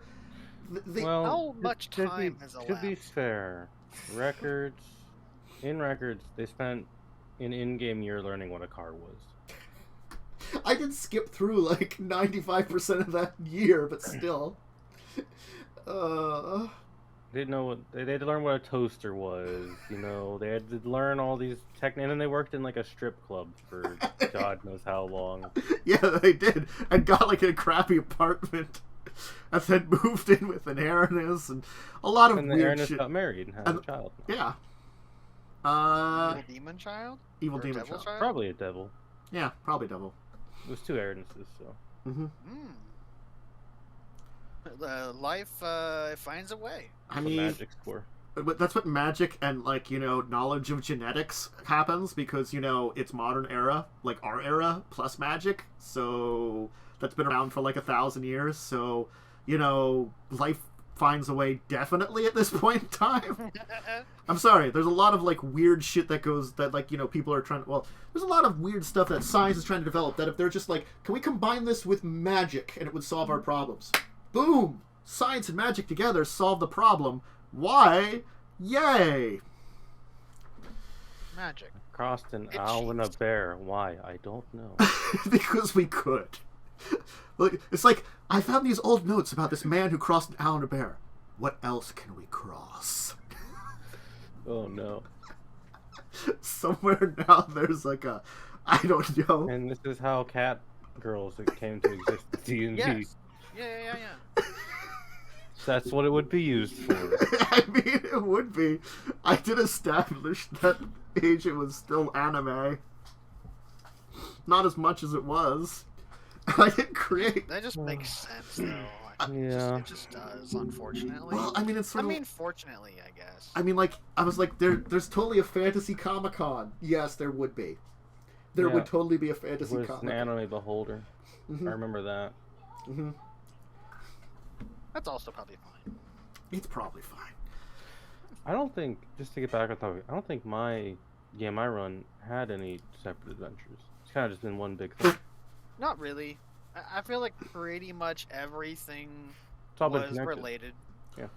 Because it has all been connected. It's Yeah. sort of That like. just didn't investigate everything. Yeah, I think it's kind of like, it's the idea of, like, rather than a full adventure, we do a lot of mini adventures that are driving an overall campaign. Yeah, because you had, like, the bandit arc that was, like, 3 sessions. Mm-hmm. And then that slowly moved you into fighting kobolds. And now you're in the half-dragon stuff. I think the only, like, thing you could say that was a side adventure was the ghost stuff. Because that wasn't, like, mainline objectiving. That my plan for the game is I had 3 plots set out, and I gave you all 3. You just happened to pick the kobold one. Okay. If you had picked the ghost one, or fully committed to the bandit one, they all would have led to the same end. Okay. I get you. We kind of had 3 fishing hooks that were like plot lines which led to the same area. Yeah. I mean, that's where it comes down to, like, when you're playing in a campaign, it's broken down in different ways, and it's different forms of storytelling. And I think the idea of, like, the adventure is a concept of storytelling and how much you use it. It's sort of like, are you doing a series of small novels that lead into one big book series? Are you doing one giant book that has these chapters, that each chapter, you know, is a different little, like, thing that's going on in these people's lives, you know? And the narrative behind it makes a difference the way that you're kind of telling things. And various, you know, storylines certainly are different narratives. You're always going to have them. Different campaigns call for them. And that's the other thing, too, is we're talking very overall story with the campaign. There is actually the opposite, too, which I think is originally kind of more in line with how Lightning's game was, is it's just a series of adventures that happen to be connected together because they're the same people. They're almost like, you almost feel like those are just short stories that happen to use the same characters. Short stories telling just the general story of an adventuring party, rather than an adventuring party going on an epic quest. Yeah. And yeah, you could have done pretty much anything, and there would have been a conclusion. You just chose to, like, hey, I think the cultist people are the biggest threat. So it's like, all right, so that's where the adventure will, like, lead to. Because you could have continued to go and deal with the remnants of the Kobold Force and the Half-Dragon dude who, you know, killed Kelmer and escaped. mm-hmm. Yeah, but then I wouldn't have had a game to run, so I would have had to have a singular creative idea, and that would have been bad. You could have used the cult or the other thing. Weird undead cult. It was led by just a lunatic. Yeah, he was basically just a crazy dude. I mean, I do like 15 years later. I don't know if he'd be alive. He's dead. He's dead and has been replaced by this gnome who had like a random ass gnome who's now building golems. The gnome took over the cult and be like, hey, you know, undead are pretty awful, but you know what isn't awful? Golem. Robots. Let's build some robots. Also, I do have a question since we're away from it. Was that really a town of, like, weird pod people replacing them with androids? You want me to spoil the whole plot line? I don't know. I'll spoil it right now. I kind of am tempted to. It technically can come up in the pirate adventure game I'm running. They're not pirates. They're just adventure people. You see, I'm not in that game. We're a bunch of idiots. I mean, like... We are. I mean, the odds of them going and dealing with that problem are pretty low. There's something else that's not related to that I plan on having happening, because it will have a world-building level event. If and when that happens, if it's even going to be in this game, I don't know. The benefit is I can set the time of events anytime I want.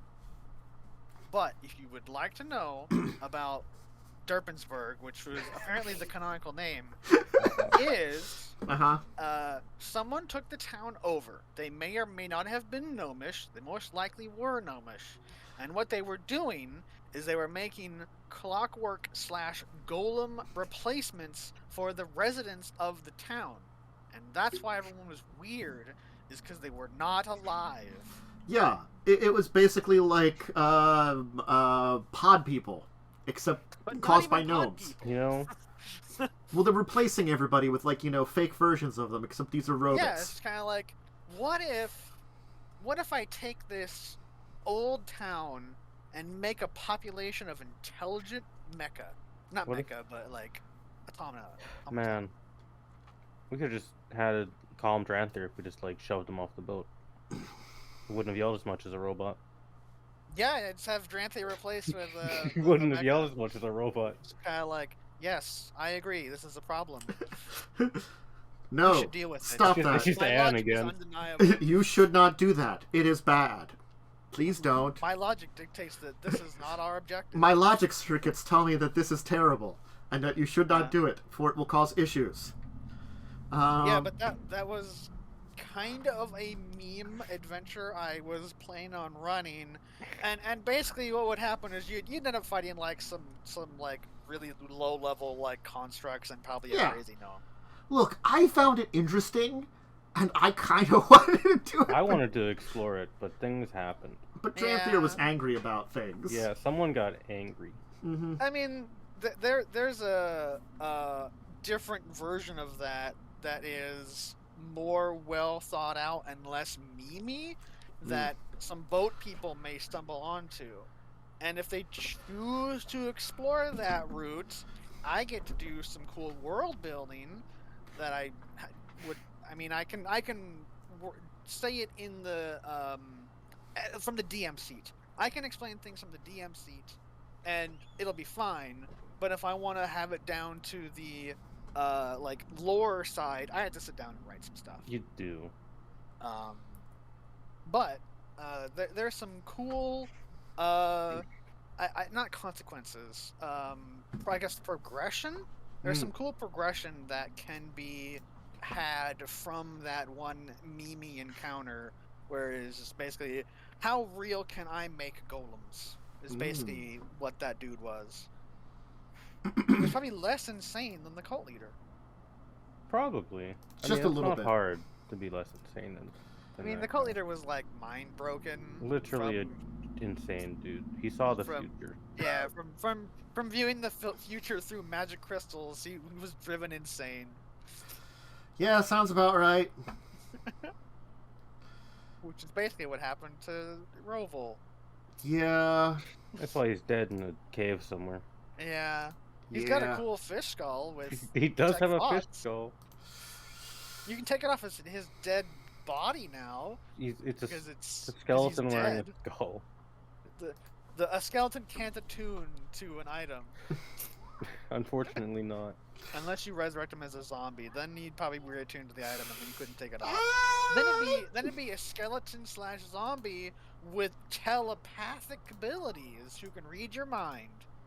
That seems like a bad idea, though. I'm just gonna say and that. also and cast suggestion on you. These seem like bad ideas. So I'm just gonna like leave horrible cursed zombie. fish skull zombie to its own devices. You know. I'll be honest. I already know when Roval's corpse is gonna come up.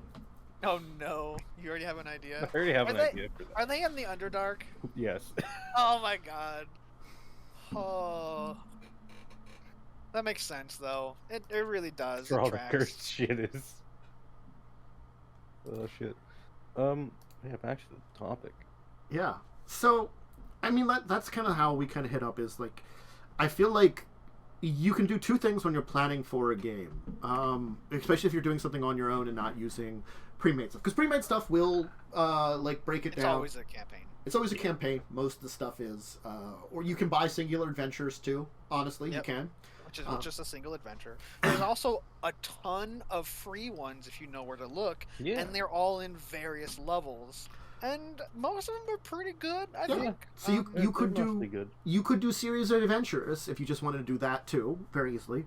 But if you again want to build your own thing, try to think of: are you aiming for some kind of campaign? Are you aiming for just an adventure? You know, to start out with at least. You can make an adventure into a campaign. Yeah. Which is what I ended up doing. Because I felt that I had to, because I had very indecisive players who were like, I don't know what we should do. It's like, so I stopped giving you options and put you guys in front of a railroad, which you could jump on and ride. Well, it was sort of like we had no real leader characters, and the only leader character we kind of had was kind of a jerk. I want to say we had things and plans, but every time we suggested someone, there was a voice going no. Mm-hmm. No one trusted Kelmer. Kelmer shouldn't have been allowed to make any plans. No, my character was like kind of the like one plan he made got himself killed. Marty was very like, well, we could do that, just like Indecisive because like still actually really young and just new to the I'm making decisions for myself. A lot of weird things happened to my character that prevented them from becoming a leader. Yeah. So they were kind of cursed. Like the thing still is, alive somewhere. a group doesn't necessarily. This is like just a small off topic for that. Maybe I should make a larger topic to talk about. Actually, leaders in groups. Hey, that's what I want to talk about. You don't necessarily need a leader. A short thing on that one. There's more talk about it, but like it helps sometimes. The best to have parties are run in a way that everyone agrees on what to do. Yeah. I mean, again, like having a character that functions as the leader in that group, then even if you do work together to figure out what you're doing, is good because it's basically you have a talking head to the group, and that's good to have. To touch on that briefly, I know we're like off topic or whatever. Because I think this is something we've talked about before. If you're playing in a D&D game or any tabletop game, really, not just D&D, in any cooperative tabletop game, if you make a character who's combative on purpose, it's going to cause problems. Yes. So... Well, I think it's sort of like poor Dranthier wasn't meant to be combative, but like... It just ended up happening. Yeah. And that was a problem with the character, and I understand that's why Umber took a step away from the character. Possibly what happened was Umber was confronted with a lot of weird things Umber wasn't prepared for. Like a mask-wearing elf and the crazy water Genasi. The water orc. I mean, like, Kelmer tended to be, like, the sanest person, and he was, like... Kelmer was too dumb to be insane. Yeah. That's true. Nice guy, just kind of... Super dead. Super dead, Very much dead. They could technically be brought back to life, but, like... The soul has to be willing. Yeah, and the soul wasn't willing. I brought that up a little late, but it's like... Because, like, I was like, hey, you could technically have Kelmer come back. And it seems kind of like Joe's like, but I've already, like, put all this work into the character. And it's like, I know. And I agree with, Kelmer died in battle, like... He was kind of a warrior sailor, so like, he died doing what he wanted to do, so why would they want to come back, technically? Yeah. They had this, like, great epic win in the end, and that would be kind of like where maybe they wanted to end up with, They're probably in some kind of cool afterlife or something. Yeah, probably some kind of, like, weird... orcish warrior afterlife, kind of very Valhalla or something, As he died in battle, he got his Viking. We gave him a Viking funeral, so I don't see why he doesn't get a Viking afterlife. And we forgot to take the magic items off of him, so those are in the ocean. I think we only had one magic item. Look, it continues to be the problem of the oceans. Yeah. There's a creature in the ocean that has those boots. Some cool boots. Just a crab wearing some cool boots. Yeah. I just like the idea. It's just a crab. It's always a crab. It's always a crab. Always a crab. But yeah, so I think getting back to the original topic at hand is that when you're looking to what you're going to do, what your campaign is, what adventure you're going to do, come up with a basic idea, but again, because of players, be ready to adapt. Yeah, you have to. And have some options, be ready for a little bit of it, the thing is, like, go ahead. And also, just tell your players what you want to run. Like, if you're like, I want to run a series of adventures, they may have connections, they may not, I just want to have, like, your typical adventurers just going around having fun. Or if you want to have the campaign, you'd be like, hey, I want to run a campaign. It has an end goal in mind, and then you can figure out if you want to have like with what I did, where you have a little bunch of adventures that kind of push them to a singular goal, or if all the adventures are connected to end up as a singular goal, or it's just a straight line path and there's very little divergence. Like that is, something you talk about with your players. Yeah.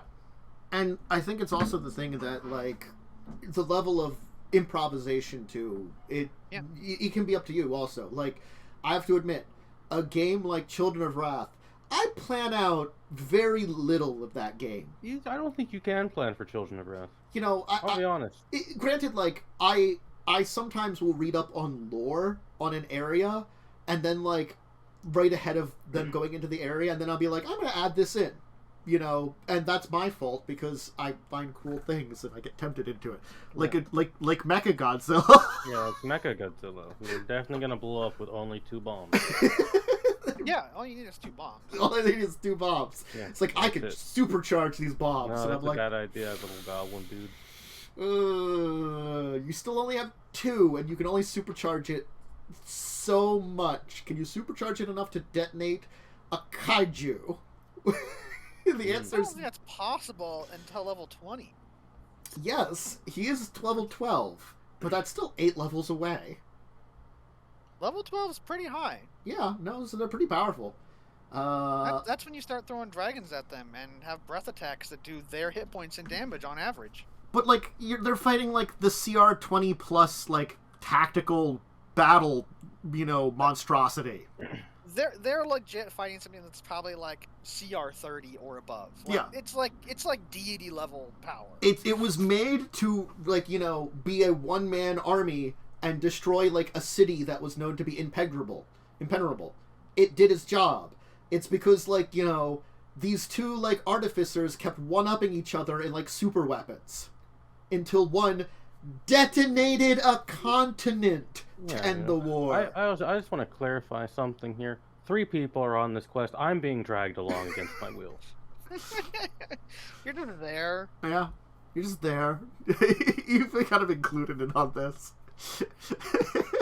I mean, I hope you have like the teleport spell, and you just kind of like you just nope out of there at some point. Go back to your hot wife. You're like, well, that was enough of that. No, bye. Bye. I got you to the location. I am now casting the teleport spell. Goodbye. I'm gonna rent a room. I'll see you all in therapy. At the inn, and then you just because it takes time to cast teleportation circle or whatever. Yeah.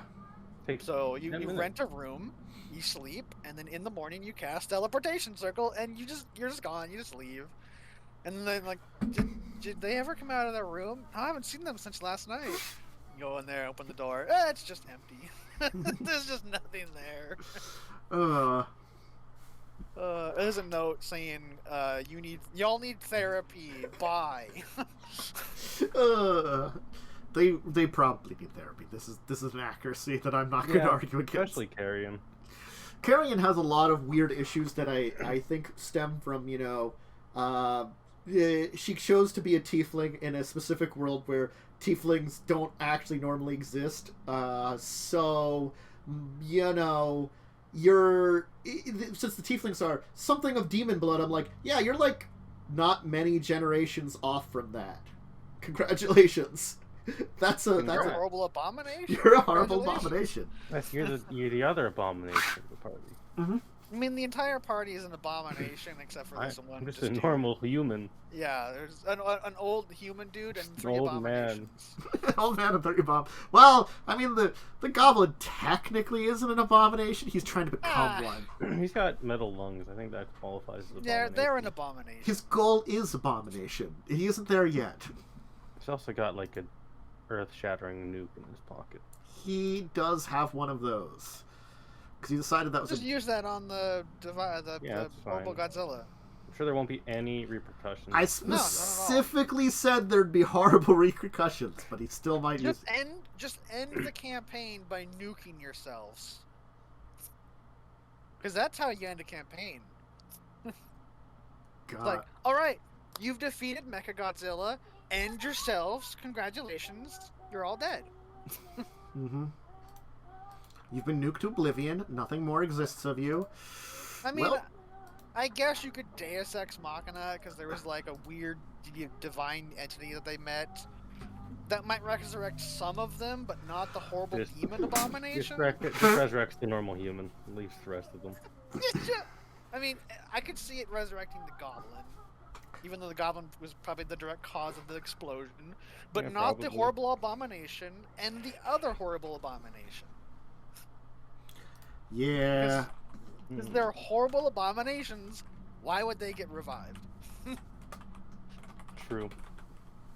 I mean, there are like, it's sort of like the thing is, I've already established like a whole bunch of things that could be done with the Mechagodzilla, and they're like, yeah, we're totally gonna fight, and I'm like, you chose the most difficult choice already. You're going for.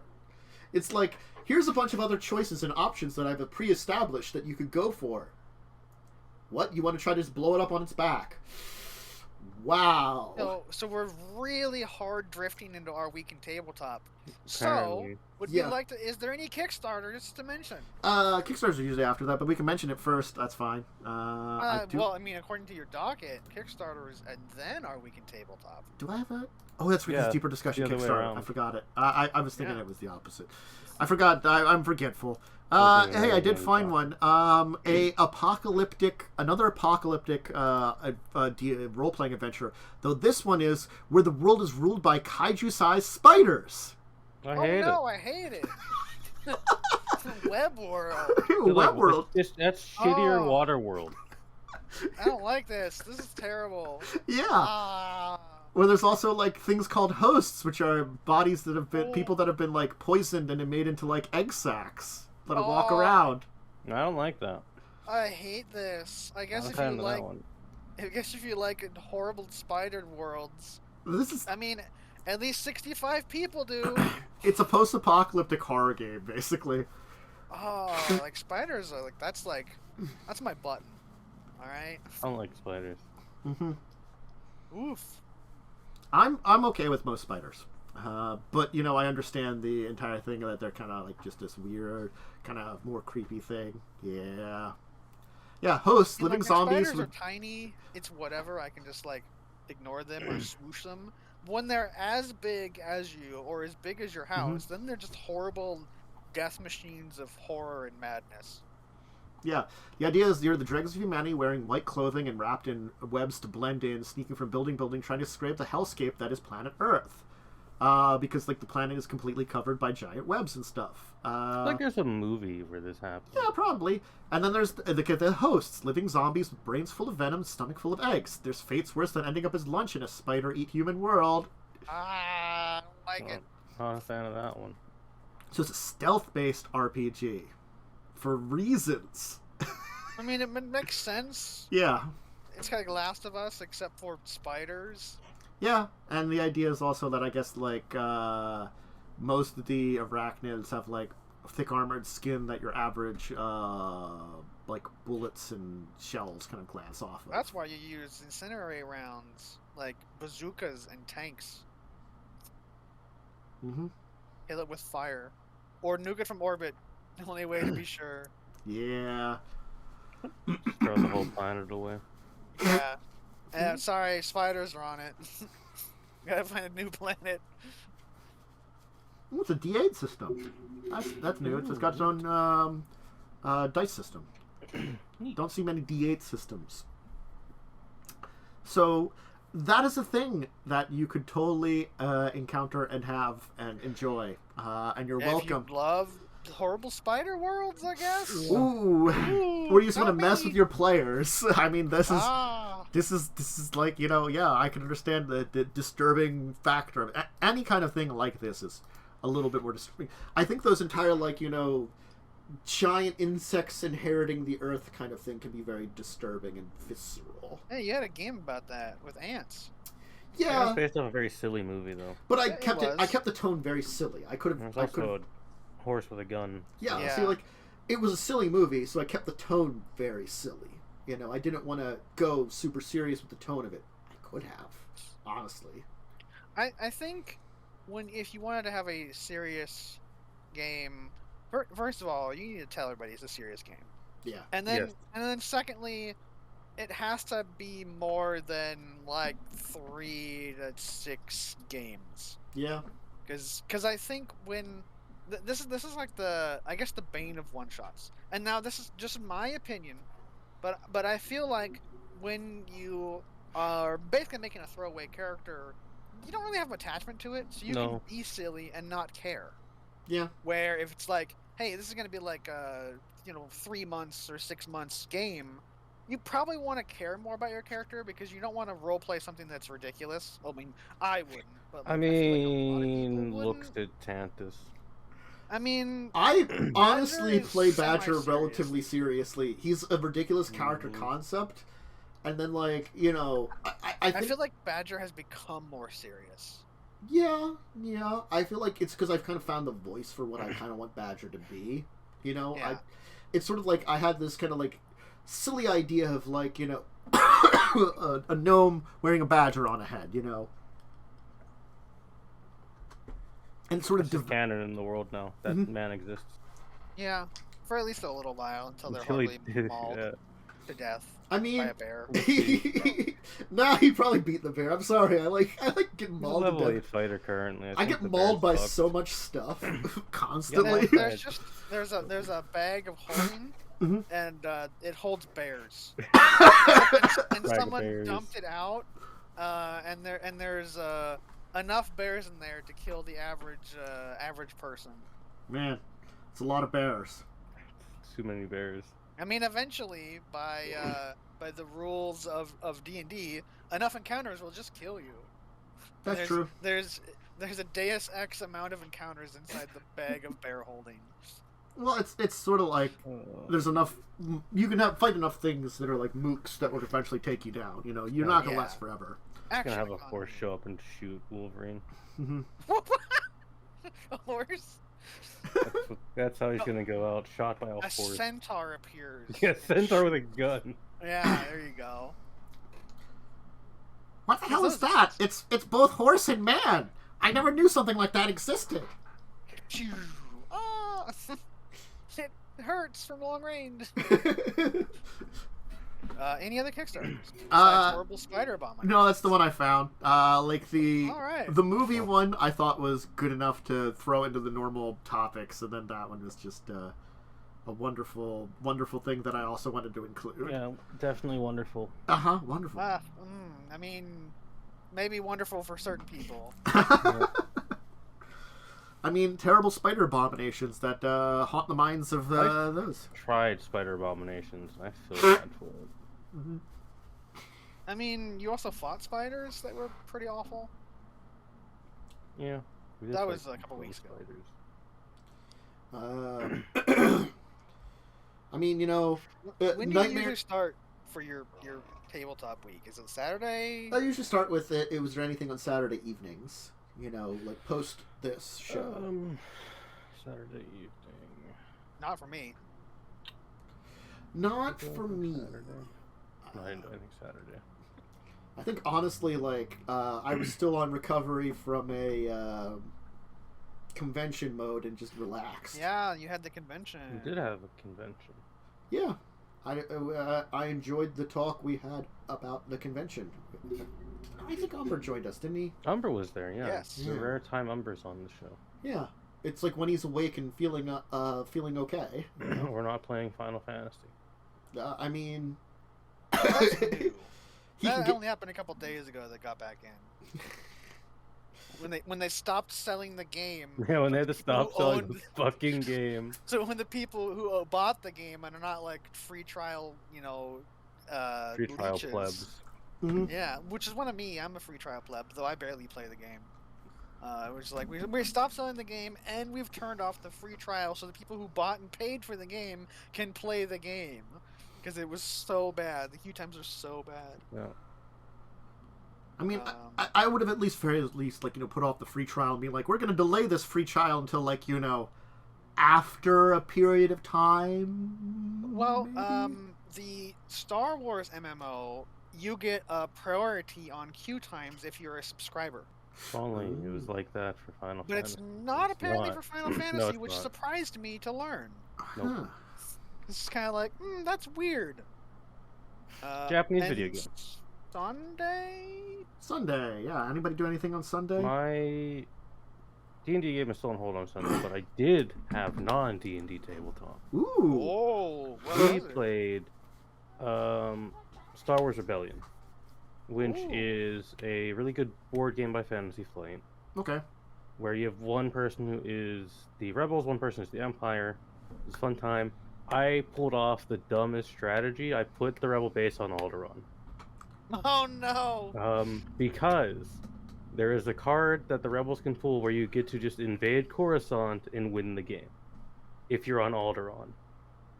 Oh, so you were risking it all? I was risking it all. Luckily the card that reveals 3 planets where the Rebel base could be, and that never came up. Tatooine unfortunately got blown up because he thought the Rebel base was on Tatooine, so Luke's dead. Fuck Luke. Well, rip Luke. Rip Luke. He's gone. And yeah, I invaded Coruscant from Alderaan in the dumbest play possible. Nice. Good times. When those plays that you think are going to be terrible in a game just work, that's a wonderful thing too. Usually those don't work for me, and I No, just they usually don't ever work. It's like, here was the plan. It didn't work. So then Monday. I will admit, I'm going to just admit this now. I had 0 games this week. Holidays? You had one game. Oh, I had one Sure. game. I'd won 0 games. You had one Other than game. I had one game. Yeah, You sorry. had one game. Other than that game, I had none. Monday was canceled because of more still holiday-related stuff at this point in time. And Wednesday and Thursday, a combination of holiday and people not feeling good, Thickness. Yeah. So it ended up that, We did get to play Stellaris for 6 hours. we did play I honestly. also played a lot of 7 days. Oh God, the unfortunate part about this week is that I had to take yesterday off because I was just so tired from staying up late for 4 days in a row and getting up at my normalish time. 3 days of 7 days and a day of Stellaris where I'm up late doing that stuff. I'm I was only there for half of those. yeah. So I was Stellaris. I think I missed one of the 7 days games. yeah. And I might have been there for both Stellaris games. But we had my game on Tuesday. We did have a game on Tuesday. What the heck happened? We're on that in. We got to human capital city, but it's Ooh. not actually the capital city, but technically kind of is. It's like the non-official capital. And then we went to our wizard's uncle, who never let us stay in his house, but we stayed there anyways. I think it was just kind of oh, okay, well, I guess you're staying here. That's fine. Someone went to a library, talked to a mega nerd who adopted them, I guess. Yeah, I mean, they have a horrible backstory Yes, and that they never some brought up. sad and tragic backstory. Of course, it has to be sad and tragic. Forget what the wizard was doing. I don't remember what the wizard did. And then I got really drunk and lit myself on fire. Yeah, the wizard spent one day doing nothing but copying spells into their spell book. Literally, that was the whole day. And the other 2 days, I think you're only there for 3 days. You're only there for 3 days, maybe 3 and a half. 4, because I think you left in the morning. Yeah, we left But in the morning. The first day was selling things and talking to boat people. And then the third day, I think it was selling additional things, buying a boat, and then getting a crew for the boat. Yeah, and then The wizard was busy every day. We stopped at some stores, and this blacksmith had a sunblade. Yep. Some fucking reason. Random roll. And mithril full plate, which costs more than a boat. Double the price of your average boat. 17,000 gold for full plate mithril armor. Someone was like, you know what? Full plate mithril armor. Someone will buy it eventually. It doesn't depreciate in value. Yeah, and now we're heading to Kitsune Land for the 3rd game in a row. Yeah, but I think it's just like you're gonna stop by It's like there and do a thing. stopping. I'm gonna talk to some people, and then maybe say yes or no to fighting a dragon.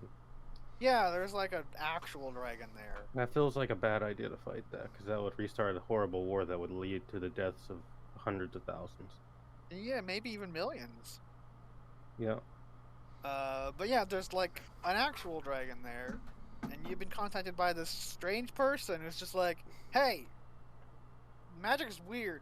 I'm trying to warn you about this thing." Good I'm gonna times. talk to them and then other person. Yeah, from some family drama probably. Yeah, probably. Oh, good old family drama. And I don't know what we're gonna go fucking do after that. I mean, I have many options. I think you guys really want to go back to magic school for some There's like reason. Alame wants to learn about celestials or something. Oh, that's right. Yeah, and then Amusingly, there's a celestial Alame could go talk to in Kitsune Land, Mm. but that celestial doesn't know shit. So they're dumb. she's a dumbass.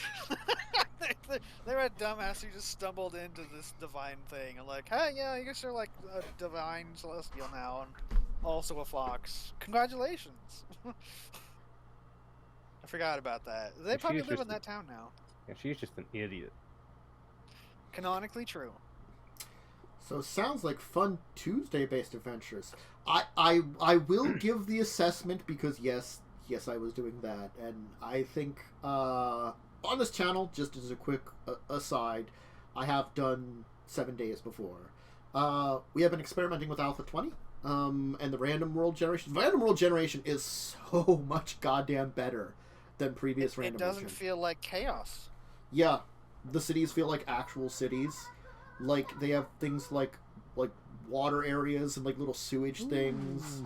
The buildings are clustered a lot better. The one we're in now is like, here's like a street and a half, and like here's a gas station, a post office, general store, some like places where people would live. A bar. It's like, yeah, it's like an actual town. It's like, what the heck? What have they done to the chaos? Game I've never gotten into. And then like we visit, like me and Blaze at least visited the city nearby, which felt like a small like city actually. Like it had like I have not been to the cities yet. It goes into like an actual like little city area that like Neat. Downtown. It actually feels pretty good. It's pretty cool. Yeah. So and it might be fun to have a secondary base in that city. Yeah, over near that trader, and level them up at some point in time too. Because again, cool. Blaze made the world incredibly large, so we've only explored like 2%. 2%. Yeah, honestly, I think our like the thing of like hey, we probably need like fucking motorbikes so we can actually like travel this massive world you've created. Yeah. We may have to like build a oil refinery place to get fuel or something. Honestly, power our vehicles. We have to find a goddamn desert and dig it. Well, there's an oil refinery that has some oil shale nearby that I think is just supposed to be like, hey, it's a broken refinery. The oil shale is like where oil spilled or something into the ground. It's supposed to be, but yeah. I have a lot of skills at mining. I will happily live there and mine oil. I'll just show it to you. As long as you feed me. Yeah. I mean, again, pretty fun. Interesting update. Done a lot of good maintenance on the game. New like models for a lot of stuff. Slightly better AI for their zombies, things like that. So they're making advancements. And did Stellaris. It's fun. It's always fun. I mean, I've done a little bit on stream. Probably want to do more stream again, but that game we weren't feeling. It was the pirate group. Still hasn't learned how to play tall. No, Cantus Empire takes up like half of a quadrant of a galaxy. He's like, I'm playing tall this time. No. No. What I was saying is that like I built wide originally, but I don't think I can build wide anymore because I've we've kind of hit our natural borders, I think. Yeah. No, and not me. No, not you. You have neighbor seed, and also there's a small Megacorp Empire thing that I'm just gonna go consume. And the thing is, there's like 2 more criminal megacorps that I'm probably gonna have to kill because I'll help you in that war just to get them. I hate Criminal Megacorps. Criminal Megacorps are the worst. I don't know why they randomed us so many goddamn There are Megacorps. so many of Our Empire generation in that game is like mildly cursed. Yeah. But we're not done talking about tabletop. Okay, yeah. Because we had not. one other game, and Yeah. Tetris was in that game. Yeah, I was, you yes. two were in that game. Yeah. Yeah. We had a big battle. We had a big fight, which I thought went pretty well. I agree. I think it was a good battle. Yeah, I can agree to A that. lot of people got And really badly hurt. A lot of people got badly hurt. Someone died because... Right. Side tangent. Keisho died because Keisho kind of wanted to die, because when Lynn moved Keisho up to the half dragon, I looked at the character's health and like, why are you fucking doing this? And that feels real weird to me. Wanting your character to die. I don't quite get that one. I feel like it's maybe less that you really want your character to die, and really maybe it's sort of like the character is still doing what the character would do and fight stuff, you know. But Hard to tell with Lynn. Yeah, but the character, the player also might have, you know, not been necessarily not enjoying the character as much, and so rather than switching out the characters, found like the more, I guess in quotation, heroic Blaze of end. glory. Yes. Yeah. So, you know, if the character died in that situation, so be it. If they didn't, also so be it. It was a situation where the chances were high of that. I will say, it is the first time that I have killed a player that I didn't actually feel that bad about. Because Lynn didn't feel bad about it, either. And it was like, that's cool. You did what the monster would do. Yeah. I had to sash you into doing what the monster I always feel bad killing someone. It's kind of like, here's an opportunity to breath attack like 3 or 4 people. Technically, I think an ally was part of it at the time, but if you killed the ally, actually the ally might have been immune to it, or at least resistant. It was like, I would have done it at that point. The ghost ally? The ghost took half damage. No, the other dragon, half dragon, was still alive, but in like weakened rage. Her. No. The other half dragon was dead by then. Yeah, she died when the breath weapon happened. There was a different time. Oh, the first where I pissed off the other dude to bring him into combat, and I was I was memeingly drawing a 30-foot cone. He unfortunately was a little busy getting slapped by 3 Kitsune. I thought there was only one fighting him at that point. No, there were still like 3 Kitsune fighting him. It wasn't until we got involved that there was just one left, you know. Yeah, okay, that's fair. But because I thought because he kicked the one away, and he killed the ghost. Well, dispersed the ghost, and I thought the other one was down, the blind shrine leader, because that'd be like, because I believe with the new rules you can replace a breath attack with an attack action. Yeah, you can do that. So they could have breathed over their shoulder, hit like 3 characters and an ally they don't care about most likely, and still sword attacked the floofy lady. What I was doing for context was I had the party in sort of a mini battle against some mooks and a weaker half dragon, and then I had like 3 narrative battles going on. I was rolling throughout the entire battle to determine what was going to happen on initiative 20.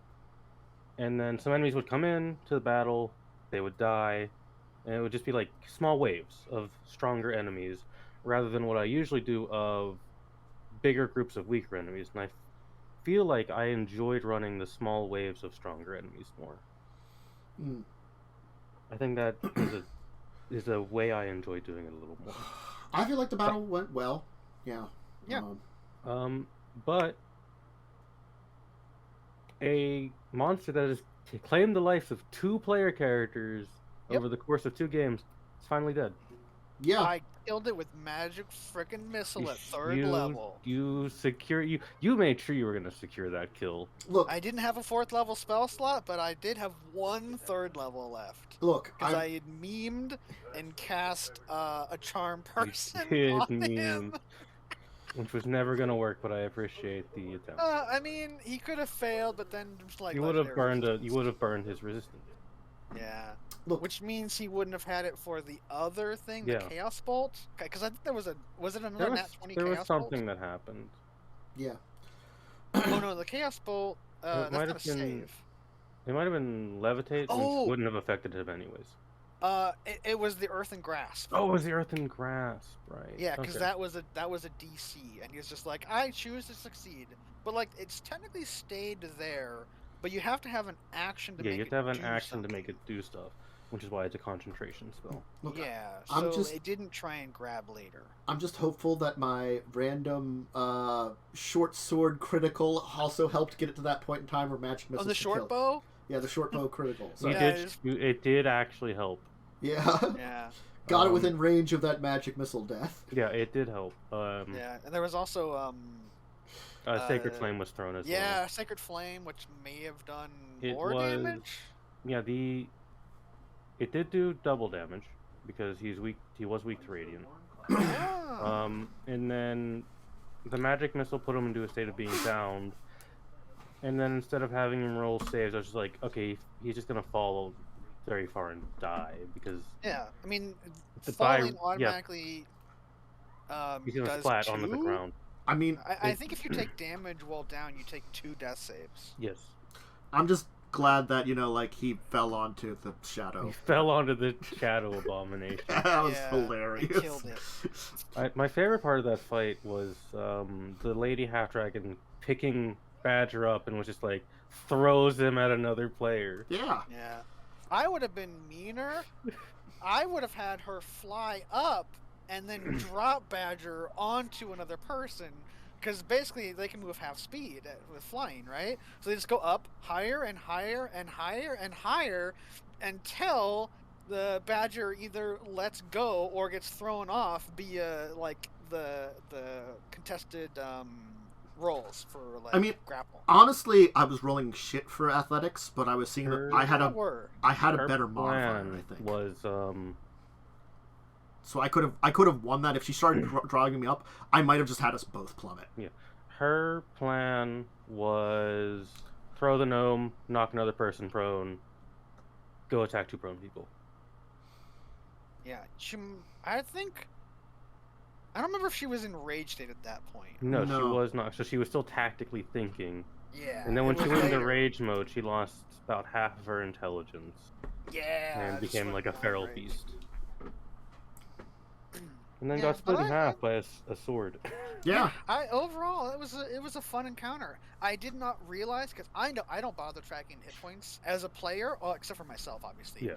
Or as a DM, I don't track hit points of the party, so I didn't realize how really close to defeat we were Yeah. at the end. I was so beat up. Like, that's the thing is, like, that 35 damage from the breath attack did a lot. Because, like, I failed the save and just took it.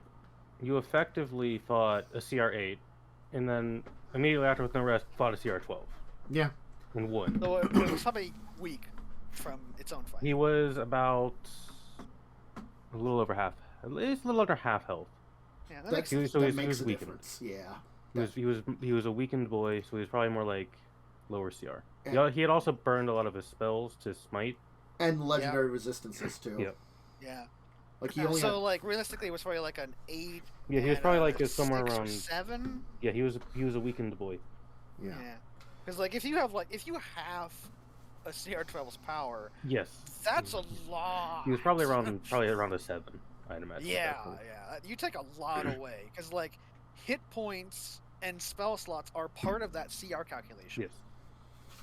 Um, He didn't escape this time. No, he didn't. no, He's We fucking dead finally. We, he was avenged by someone who doesn't really have any say in the matter. No. Also, Viren got her arm cut off. So that's Yeah. a problem Yeah. to deal with in the future. We can probably get that fixed. Regeneration's a high level spell. Yeah. Though I know of one person who can cast it. There is at least one person who can use it, and I asked the person who technically owns that character, and they are existing in the world at the current time, because they're not always on the world. Neat. Yeah, there's very few people who have planar travel, but they do exist. Yeah, that was my game. I think that session went really well. yeah. That was a very good session. I think it kind of holds true to, like, I feel like the character I built is that they are quite selfless in the end. You know, I am very chaotic good to the T. Unfortunately, I'm so happy that you got the kill on the one, because Badger was terrified of half dragons. Yeah. Yeah. Yeah, well, it's like it dropped me. It like almost destroyed me. I was like, I thought I was dead at that point in time. So this is sort of like the reaffirming of my strength. You know, it's like you could defeat me once, but I can come back so much better. You know, kind of thing. You know, Now you get to go beat up If you half strike me dragon. down, I should become more powerful than you no. can possibly imagine. if you That's strike me magic, down, I shall become more powerful than you ever imagined. Wait, no, don't strike me down. Stop. Ah, damn it! I was just memeing. Damn it, bitch! Ah, stop that. Yeah, that's basically Badger's storyline at this point. Yeah. You know, Mm-hmm. nearly died twice to half dragons, but managed to beat 2 this time, Yeah. as opposed to just 1 kicking her ass. Mhm. He shot one in the ass as he tried to fly away. Yeah. You deserved it, all right. That freaking coward bitch. Second time he's like, I don't want to fight anymore. I could lose. Hi. Why? Still on stream. Yeah, that was a session. Yeah, it's good. About 2.5 hours, and we're about 2 hours now. I don't think anything We're happened about on done. Friday either. No, nothing happened on Friday. We were pretty I quiet. don't have this time week. to do anything on Fridays. We might have played 7 days on Friday. No, we did 0 because I just took a nap. Ah. And then after like I did some stuff during the day, I got home and I went and saw Spider-Man. How was it? I liked it a lot. I went at 11:30 in the morning, so there were some people there, but very few people there. Good. I'm probably gonna go see it on next week. I recommend I never see it early unless it during a comes on weekday. TV. It may do that at some point in time. I like Spider-Man. Yeah, it was a good movie. To not spoil things, I feel like it did end the trilogy they were going for, and could kind of like, in a good way, and leave it open that if they have talked about doing a second trilogy of Tom Holland, but you know, it left it open. This is the Spider-Man from the Marvel. Yeah. This is thing, from the right? Yeah. Marvel universe. Yes. Yeah, so it's the I Love Tony Stark Spider-Man. They ended it in a good way that brought back a little bit more. I guess it's like. It was a very young Spider-Man. Yes. Right? Yeah, Tom This Holland's is- supposed to be a younger Spider-Man. Yeah, so this is supposed to be the end of high school, and the next trilogy would probably be college days Spider-Man, I would say. Which was what the original ones were with Peter Parker. I mean, it's always Peter Parker, but Yeah. I forget the actor. The Tobey Maguire Tobey was Maguire, started in yeah. college, and I think sort of in the first movie went into college, but was like kind of like yeah, I think that was college Spider-Man. And because the- And then Andrew he was Garfield doing, was like- apparently high school. yeah. What? I thought- yeah. Tom Holland's older than What? I thought, but he looks very baby-faced and helps a He lot to does keep him look very very young. baby-faced. Yeah. Andrew Roy, don't hang Andrew around too Garfield long. was in high school. Yeah. I thought that was the college one because he was like writing a paper or something. That's think- why he was at Oxford. I mean, you write papers. I think it was like a special like internship or something, you know, that kind of thing. You know, like get an Something like internship and that. get into the thing. But no, I don't know. like I will say like from the trailers where you know they bring back the old versions of villains from the old Spider-Man things because there's I like multiverse those fuckery. villains. The trailers, it's not a spoiler. They do a really good job. They bring them in, they make like they're both feel more like they could fit in the MCU because they are technically from another dimension, but they are still harkening back on their original versions in a very good way. And The original Spider-Man villains are all goofy. I know, well, like, they Spider-Man's really goofy. Batman are goofy. but Alfred Molina's Doc Ock, he did an awesome job in Spider-Man 2 with Willem Tobey Dafoe's Maguire return as Goblin. and Willem Dafoe. William Dafoe did a really good job again. I've heard he did a Oh. really good job. Yeah, you know, it's sort of like it's a little different, but it still harkens back. And I will say, like, because one of the things he's known for in that first one is his switch between, Norman Osborn and the Goblin was so, like, iconic. He does that so well still. Oh, hell yeah. Yeah. And apparently he was doing his own stunts. That's one of the things he asked for to be in the movie. That. I'm like, he's like 68. Yeah, and he wanted to do his own stunts, and I'm like, more power to you, man. Yeah. He's old. He got old, because it's been, like, a couple of decades since the Tobey Maguire age, So, it was a good movie. And I did that, and then I did a couple things in the afternoon, and then I decided, because I'd been up for, 4 days, up until, 4 in the morning, I will take a nap and reset my sleep schedule back to normal. You won't. It's mostly back to normal. I've been getting up at 8 still. I've been getting up at 8. I've just been taking a few more... I woke up at 8 today, too. I woke up at 3 a.m. Yeah, I think you woke up when I was going to bed. Yeah. Time zones, of course. And I saw a picture. Yeah, because I'm in bed and the phone chirps and I'm like, who's messaging me at midnight or 1 o'clock in the morning? The picture. Yeah, and it's like, oh, I think I may have said something back. I don't know. You said I don't remember. I was half asleep. But I didn't sleep well because there's a windstorm. Oof. Which is still technically going on. More oof. We got rain. Yeah. It's just cold and rainy here. Yeah, we got cold and rainy here, too. It's also cold and rainy here. And also a windstorm.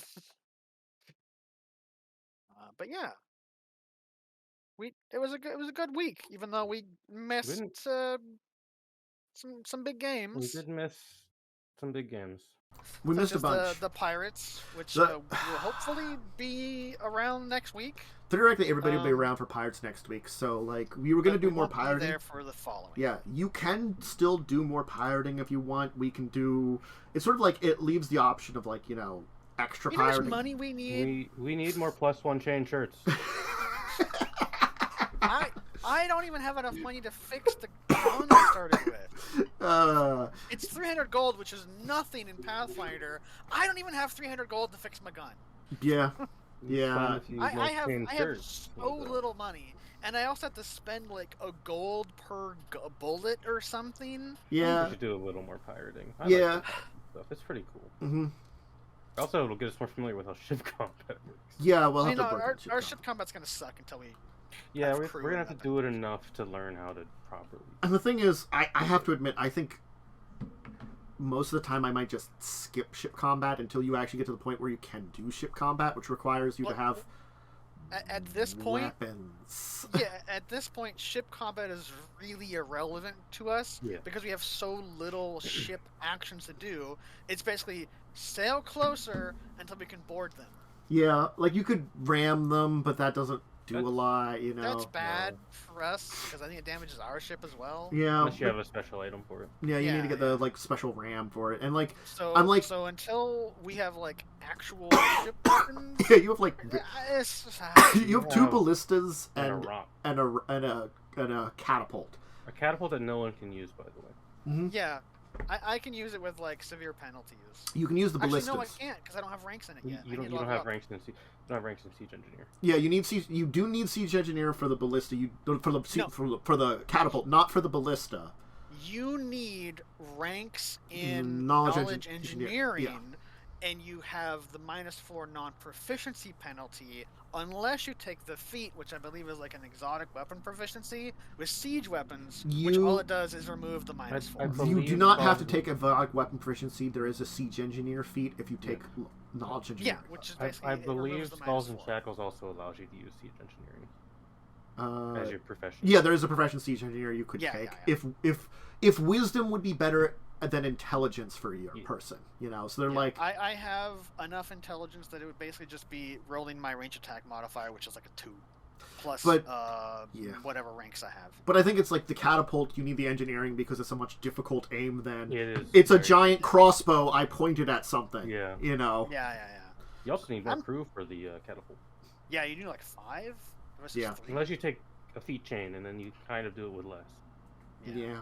I'm not gonna do that. It's a lot of feats to burn. Well, that's why you think about getting Marines and stuff like that because they're trained at that kind of thing, and it's looking for more crew might be something you want to try to look to. Speaking of crew, that's what I was gonna segue into. Is I believe we're gonna be getting a new crew member next week. Possibly. Yes, possibly. There were some talks. It should be, as long as things go smoothly. I think what I'll do is the person will start with their normal character and will transition over when we have the opportunity, because it'll be not at the beginning of the session, because you're certainly not in a position at the beginning of the session, you know? No, we're like in the middle of the ocean. Unless they are on a ship we raid. We could do it that way, too. That's an idea. Leave it up to the...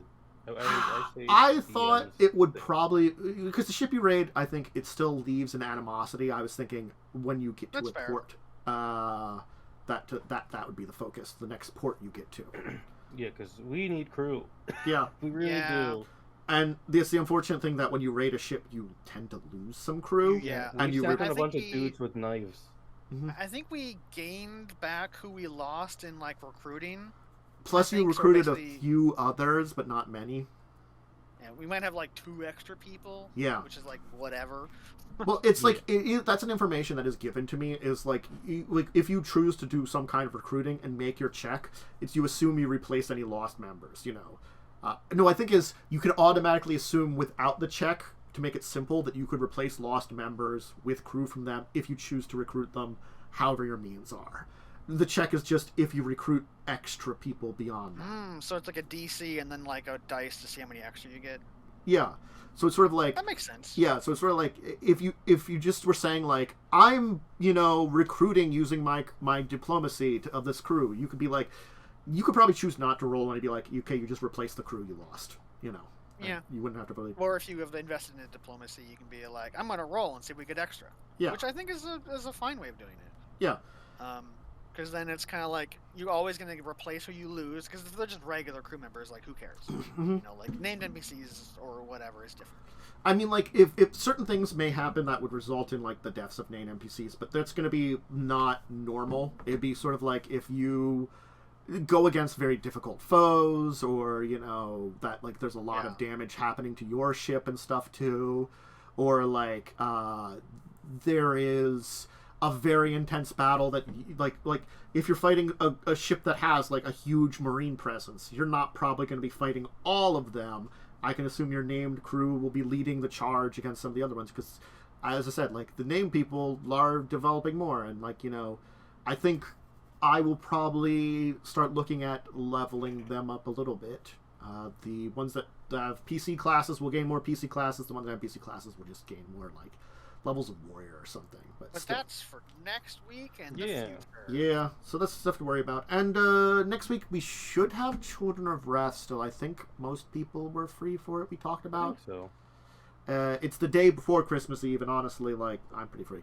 I was originally going to try to have another Christmas thing on Christmas Eve, but I think we're not going to be able to get as many people, so I'm going to look at either having it Sunday afternoon or maybe Tuesday after it. So it'll still be in the holiday season, but it won't be just for a Christmas RPG thing again. I literally don't know what's going on, because no one has told me anything. Now, we're not having like a huge family get-together, because no one lives nearby anymore. Yeah. But, like, are we doing something like having a family dinner on Christmas? I don't know, so I can't, like, say yes or no on anything right now. Like, because I have no idea. That's the weird thing is I am busy on holidays, but during the day. Like, that's what, for me, like, I have my Christmas stuff afternoon with family. Same with, like, Thanksgiving. Like, I know I'm probably going to be busy Saturday and Sunday during the day. Saturday, I think I'll be going to my mother's side of the family, which lives nearby, and I'll be there during the afternoon and probably be back in the evening. Sunday... Well, you forget time zone for me. Yeah. Sunday, I will... Well, that's, Sunday, I'll probably be going to New Jersey to visit my grandmom on my dad's side, my Grandma Arnold, and, spending a bunch of the day with her. We'll want to be back before it's way too late, because it gets dark. It is in New Jersey. Yeah, it is like it is a 2-hour journey, but, we'll probably leave early, get back early kind of thing, Well, not too early, but still. Enough for... Someone doesn't celebrate any of those things. Yes. Hi. I mean, honestly, it's because, those two sides of the family are both very religious, and, like, our family's never been religious. But, it's fine. I'm okay with the concept of the holiday season, and if families want to celebrate something, and I don't mind a gift event. Just people should expect me not to give a lot of gifts, because I a poor boy, and also I'm really terrible at gifts. You want $10 gift card to something? Here you go. Anyway, so Discussing Tabletop will be on Christmas Day. It would be in the afternoon, but I'll probably be in the local town where my family is. So I will probably be not having Discussing Tabletop next week. A 99% chance instead of something crazy happens. That's fair. It's like noon for me when that happens, so I'll probably be busy. See, for me, like, it's around 1 in the afternoon for me that stuff happens. I'll probably be playing a video game or something. Maybe I'll do some things with anybody that's around on, Sunday evening or something. I don't know, like, just a holiday gaming get-together of some kind that that would be neat. Yes. Holiday 7 Days to Die. Maybe not 7 days, just, because I don't think everybody has that. So, something there. Who knows? Figure it out. That'll be an option. We'll just play the Die Hard board game, Monopoly Edition. Yeah, sure. Die Hard Monopoly. Oof. But, I was going to try to push for a movie this week, but as the holiday season has made it a lot harder to find people, and then my own scheduling for a lot of stuff has made it harder to find people. I currently have 2, maybe 3 people, and I would at least like 4. So I'm probably going to push off that at least another week for movies. I feel like getting into January, things will be a lot quieter. It'll be a lot easier to, I don't know, ask people and have them be like, hey, I'm not busy with holiday-related stuff. Yeah. Because that has made it very difficult to find a lot of people. Holidays are rough. It has been rough to find people, like, for... I feel like if I'd planned it way ahead of time, people could have adapted, but, like, when I'm planning it a week of kind of thing... So, I got the stuff set up for it. I don't have any maps set up for it yet, but I kind of will throw together a base map and things like that, in the future. And I at least have 2 people for it. So. I think it took me like a month or 2 to set up my game. Yeah. Took me like a month to get people for mine. Yeah. So, granted, like, I think is like... The problem with this campaign, this series of adventures, is like you don't know how long each is going to go, because I'm coming up with a plot that's based on a movie that I can easily like break down to 3 acts and call it like that could be 3 sessions. Could that be 2 to 4? I mean, like, again, like that's the kind of aim I'm going for these. So it means that I can't necessarily plan out for the next one that well in advance. And I think that's going to kind of be an issue until I'm a couple You have major sessions. story beats you hit. Yeah. But it might be a kind of issue to, like, hit up into the... It's hard to recruit for the next one at a time, I think is what I'm trying to say. Because I don't know exactly timing. But we'll work on it. I'll work on it. I'll figure it out. Anyway, That's the show. Yeah. The show. I'll probably do some more gaming on stream. This week has been quiet. Honestly, it just has been a lot of like Halloween-y or holiday. I said Halloween-y for a second there. Halloween. You did say That's that. the wrong holiday. Which is incorrect. It is incorrect. Holidays and also sickness. Yeah, it's been a lot of stuff. So we'll get back to it. But anyway, thank you everybody that joined us. I hope you enjoyed the show and all the interesting things we talked about. Definitely, things to check out, consider, think about, all that stuff. Should be back. Honestly, should be back in 2 weeks, which would be New Year's Day. Oh shit. Yeah, which I mean, that's after the technical, like, quotation holiday Might portion of be things. around, probably. I We'll mean, see. I don't do fucking anything on New Year's or New Year's Day. I will be up for New Year's to I be work changing those over. days usually. But, other than being awake, meh. I should think I will.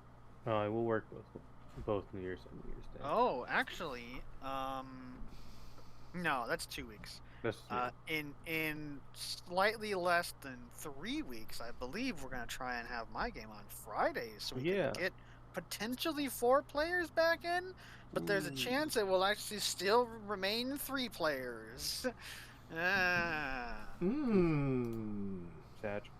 Well, we'll find out.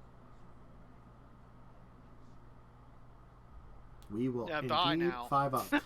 Sorry, Bye. just checking a message for a second.